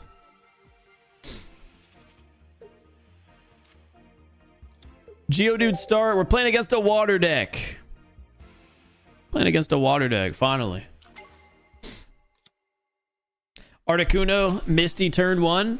Hold up, chat. My butthole's clenched. Yeah, my bow. Oh no, they're not gonna do it to us. They're not gonna do it to us. Why is this Misty taking so long? We live. We're still in this, baby. We're still in this. As I say before I even do anything, that's actually crazy to think about. We have double Pokeball and a Professor's Research. Geodude, of course, being in the lead is not ideal because of its 2 energy at retreat costs, but they bricked on Misty. So we love to see that. We got Cubone and Marowak ready to go. Let's see what the research gets us. 1 X speed and a Golem. Okay, that's good. We're going to put this energy on Cubone for now. I don't mind if we eventually sack Geodude. I'm actually going to lay the second Cubone down as well to protect us from a Sabrina, because I don't want to see Cubone die with energy on it. That will also protect us from a Sabrina if we decide to start building out Geodude. We have a turn, though, before they can attack. Coin flips are such a roller coaster. I flipped 10 for Celebi and got 9 tails. GG's. I'm on the minority on it. I think coin flips make this game fun.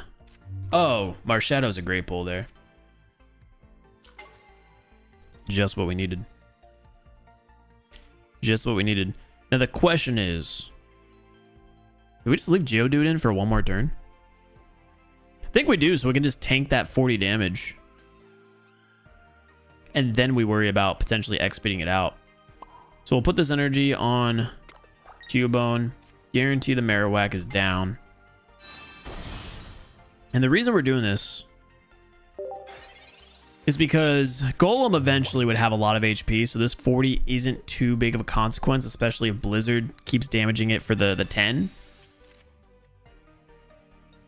But it's also so we have another opportunity to potentially pull the double X speed, and our opponent conceded immediately, so good game, I guess.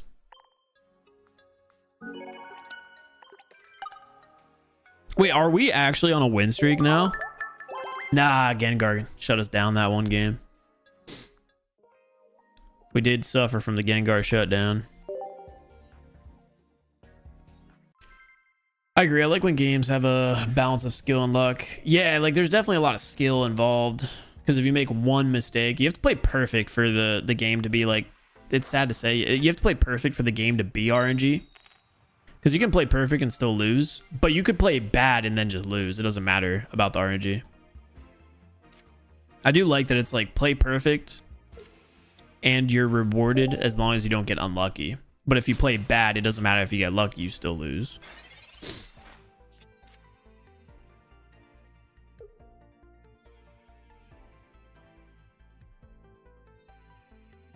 D1 Noah in the chat, welcome. Man, I wish we could get another Gengar EX with better stats. I'm going to try to do a Gengar EX deck at some point. So I want to do an Eevee deck. Very minimum Jolteon. Tomorrow we might do the Pikachu deck. I'm actually excited. I have a lot of ideas now. I was kind of running low on ideas the last couple of days. But I think it's just because I haven't been playing the game. So I haven't just, actively been thinking about it. I've been recording some stuff for the Call of Duty channel and the Completionist channel, so I just haven't had as much time here for the Pokemon channel. Ooh, Marowak by force came out there. Let's hope they don't have a weird deck where they red card us. Puts us in a position. We'll lay down everything that we just pulled there between Marshadow, Geodude, and let's growl at this Eevee so it doesn't be mean.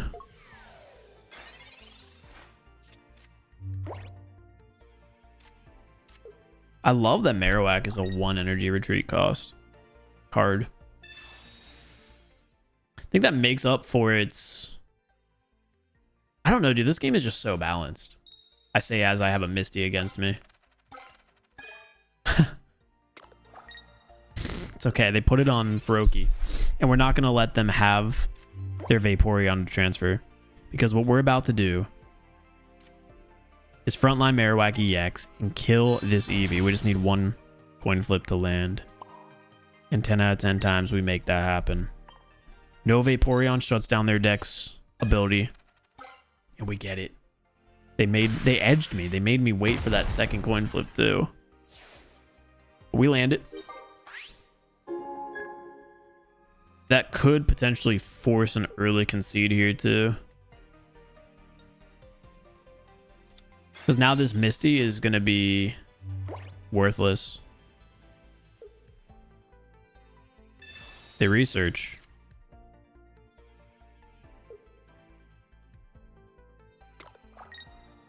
Now the thing is, we could always whiff against this Feroki. Yeah, devs did cook hard with this game. That's for sure the truth. I wonder if they're breaking on their deck right now. Is this like an attack to just give up type deal, or concede's not coming through? If I'm smart here, I put this energy on Marshadow, but I just don't think it comes down to that. So we'll put this energy on Graveler and go for the coin flips. And that's game. Ladies and gentlemen, back-to-back double heads to close things out. Marowak overkill, 160 damage. When it doesn't need to, 10 out of 10, it lands double heads, baby. Quick game. Back-to-back quick games. Yeah, they bricked hard. They bricked hard. All right, I think we're done for the day, to be honest. We'll play like one more, see if we can get like a full game out, but we're good on content with this deck. This one ended up being a deck that was really fun to play with, and this wasn't my main game.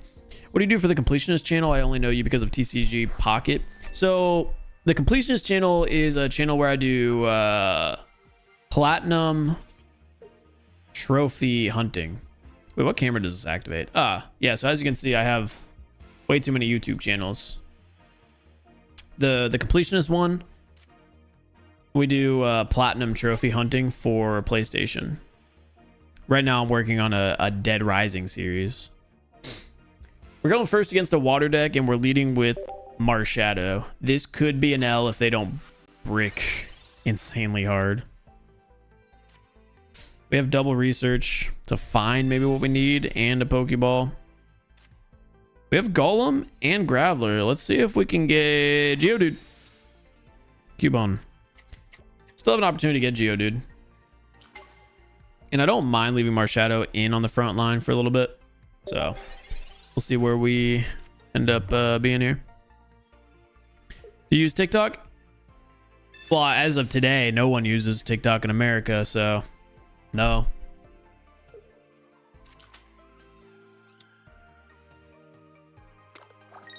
How am I not insane? Dude, my sanity is like saved whenever we do the completionist content. My sanity is lost from the Call of Duty channel. Skill-based matchmaking. Oh, they hit us with Misty. Maybe that's why the BS from this game doesn't hit me very hard, because of the fact that I'm so used to Call of Duty BS, which is just different. They schmacked us with Staryu. They're going to have Starmie active on the next turn, or whenever they pull it, of course, which doesn't really bother me. We research in this situation.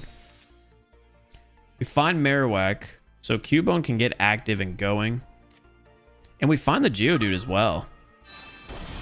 Unfortunately, we'll have to lay this energy on Marowak just to compete against that Starmie. Actually, hear me out. We can guarantee a kill against Starmie. It probably would have been better if I actually didn't put Marowak down if we end up losing Marshadow here. Because what we can do here is put this energy on Geodude, and then on the next turn, we'll lay our second one down. Marshadow dies if they have Starmie. We put in Marowak. Nah, we won't have enough turns to do what we need to do here. Especially if we let Marshadow die. We have to put this energy down on Marowak.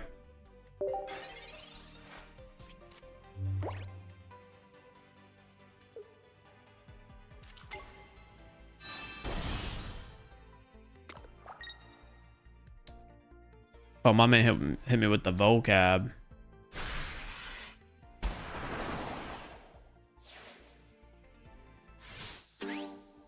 My man said stoic.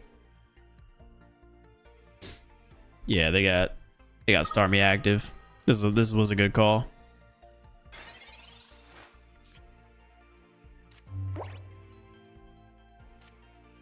Graveler, go. Marowak, double coin flip. Pokeball, go.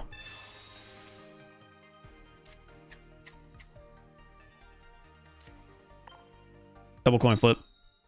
When we need it the most, it breaks. Nah, that was actually a good coin flip. Puts a lot of pressure on. We just need to stall now long enough to get this golem active.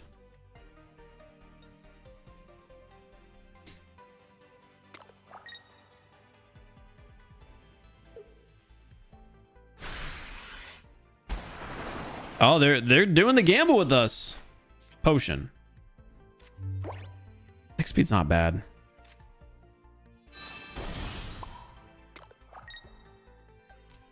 Hopefully they don't have Vaporeon that'll kill us.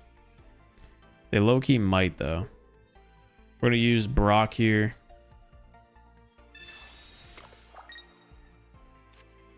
And let's see if we can hit a coin flip. We did it. I was about to say, watch it double because it only doubles when it doesn't matter. It's so funny. Off the top of my head, I don't know how much damage Vaporeon does. Let's pray for a brick, ladies and gentlemen. Let's pray for a brick.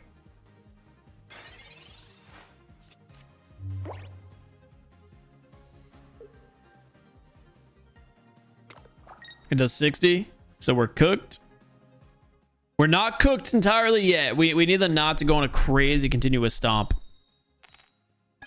We made it. Wow. That was a... See, the thing is, that wasn't a game where we like really just went crazy on the thought process of everything. That was more of a game where it just kind of comes down to some RNG, which I'm leaving in the video with this deck because that comes to be a lot of games in Pokemon TCGP. It doesn't always come down to end up being whoever was like really good about developing their hand and having a good play. You know what I'm saying? Like sometimes it does just come down to the coin flips and some RNG, and we end up pulling through the victory in that matchup. We had a little bit of strategy with the double Brock and, you know, putting the energy on Marowak to win that, but that was just a quick game. What, like 4 minutes? We got lucky they didn't pull their Vaporeon, but breaks happen. We had the full line there for Golem. I'm happy with the way that game played out. All right, well, ladies and gentlemen, that is going to go ahead and do it here for the stream. Again, if you guys are new and you enjoyed it and you want to watch daily TCGP content, you know, that subscribe button is always an option. We're currently sitting at 6,714 for the channel, which is wild because True can take perfect lines. Sometimes it's about going second. Yeah, we got some crazy stuff. Open some packs. I don't have any packs to open at the moment, and I'm actually not opening packs anymore outside of my free daily packs. The reason for this is because I've spent $1,300 on the stream, right? We've done a lot of pack openings.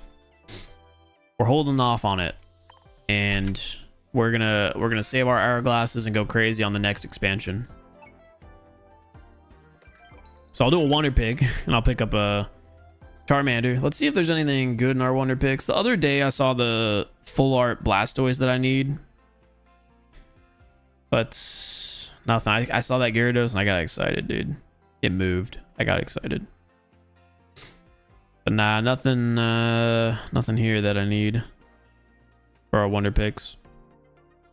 I'm assuming we hit 350 wins. We have 357.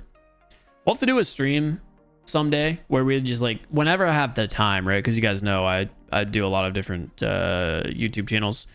We're gonna have to do a stream where we do like a 12-hour session to hit 500 wins when we're at like 420 or 430 or something like that. Just a day of grinding out wins. Maybe when the next emblem event starts or something. I don't know. Yeah, Chad, it's been a lot. It's been a lot. because of the fact that we've done a lot of the packet openings on stream. I'm even thinking about it, dude. We have 10,000 cards. 10,527 cards. We've done a lot. You're level 33 at 500 wins. I did start late. I generally only started grinding the game. Like, I had played it off and on, but I only started grinding the game when the Mythical Island expansion came out. Like, you guys, if you see the channel history, you guys can kind of see the development of the page. So today's stream, we ended up surprisingly using the Marowak deck, which I'll show you guys one more time here, what it ended up being. Ended up being fun. So one line of Geodude, Graveler, Golem. Marowak is the main focus. Marshadow is a support. This deck, I feel like, ended up having probably a 75 win rate. Like, it was really good, and we crushed multiple Mewtwo's. So tomorrow, what we'll be using, I can build it on stream now, and then I could even like play it out a little bit. Not today, but off stream before I hop on stream, just on my phone. So we'll get a little bit familiar with the deck, but it's gonna be a lightning deck. It's a Pikachu EX variant deck, and this is the one that won the most tournaments in week 11. I typed in EX. This won the most events. Or the largest events in week 11 of pocket tournaments. So it consists of 2 Pikachu EX, which is, you know, pretty typical here. A Zapdos EX as well. Standard. Then we get a little bit creative, right? We've got 1 copy of Dedenne, 1 copy of Electabuzz, 2 copy of it's Blitzel, right? Not Bits. Blitz. 2 copies of Blitzel. 2 copies of Zebstrika.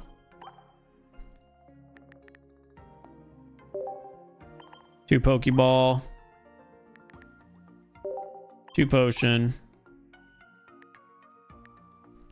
1 Geo.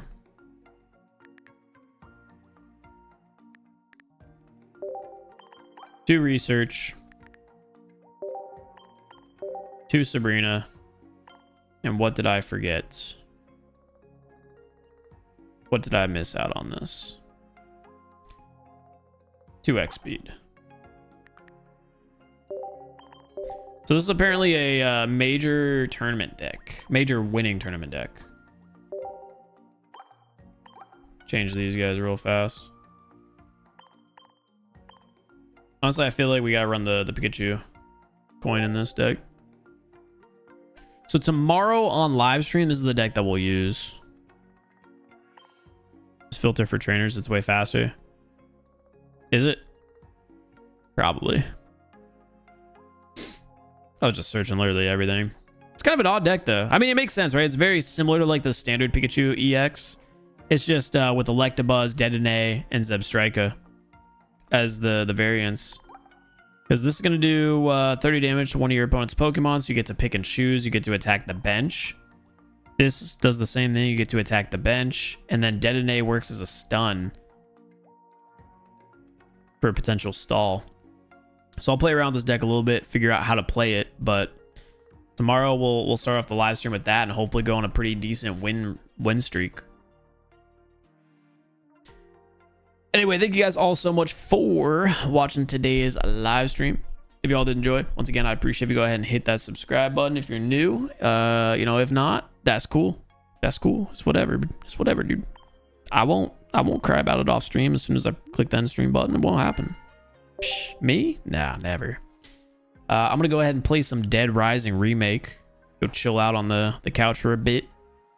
And tomorrow, honestly, tomorrow I'll probably be gone for a while as well. What's up, Badger? How long have I been live? Just a little 3.5 hour stream.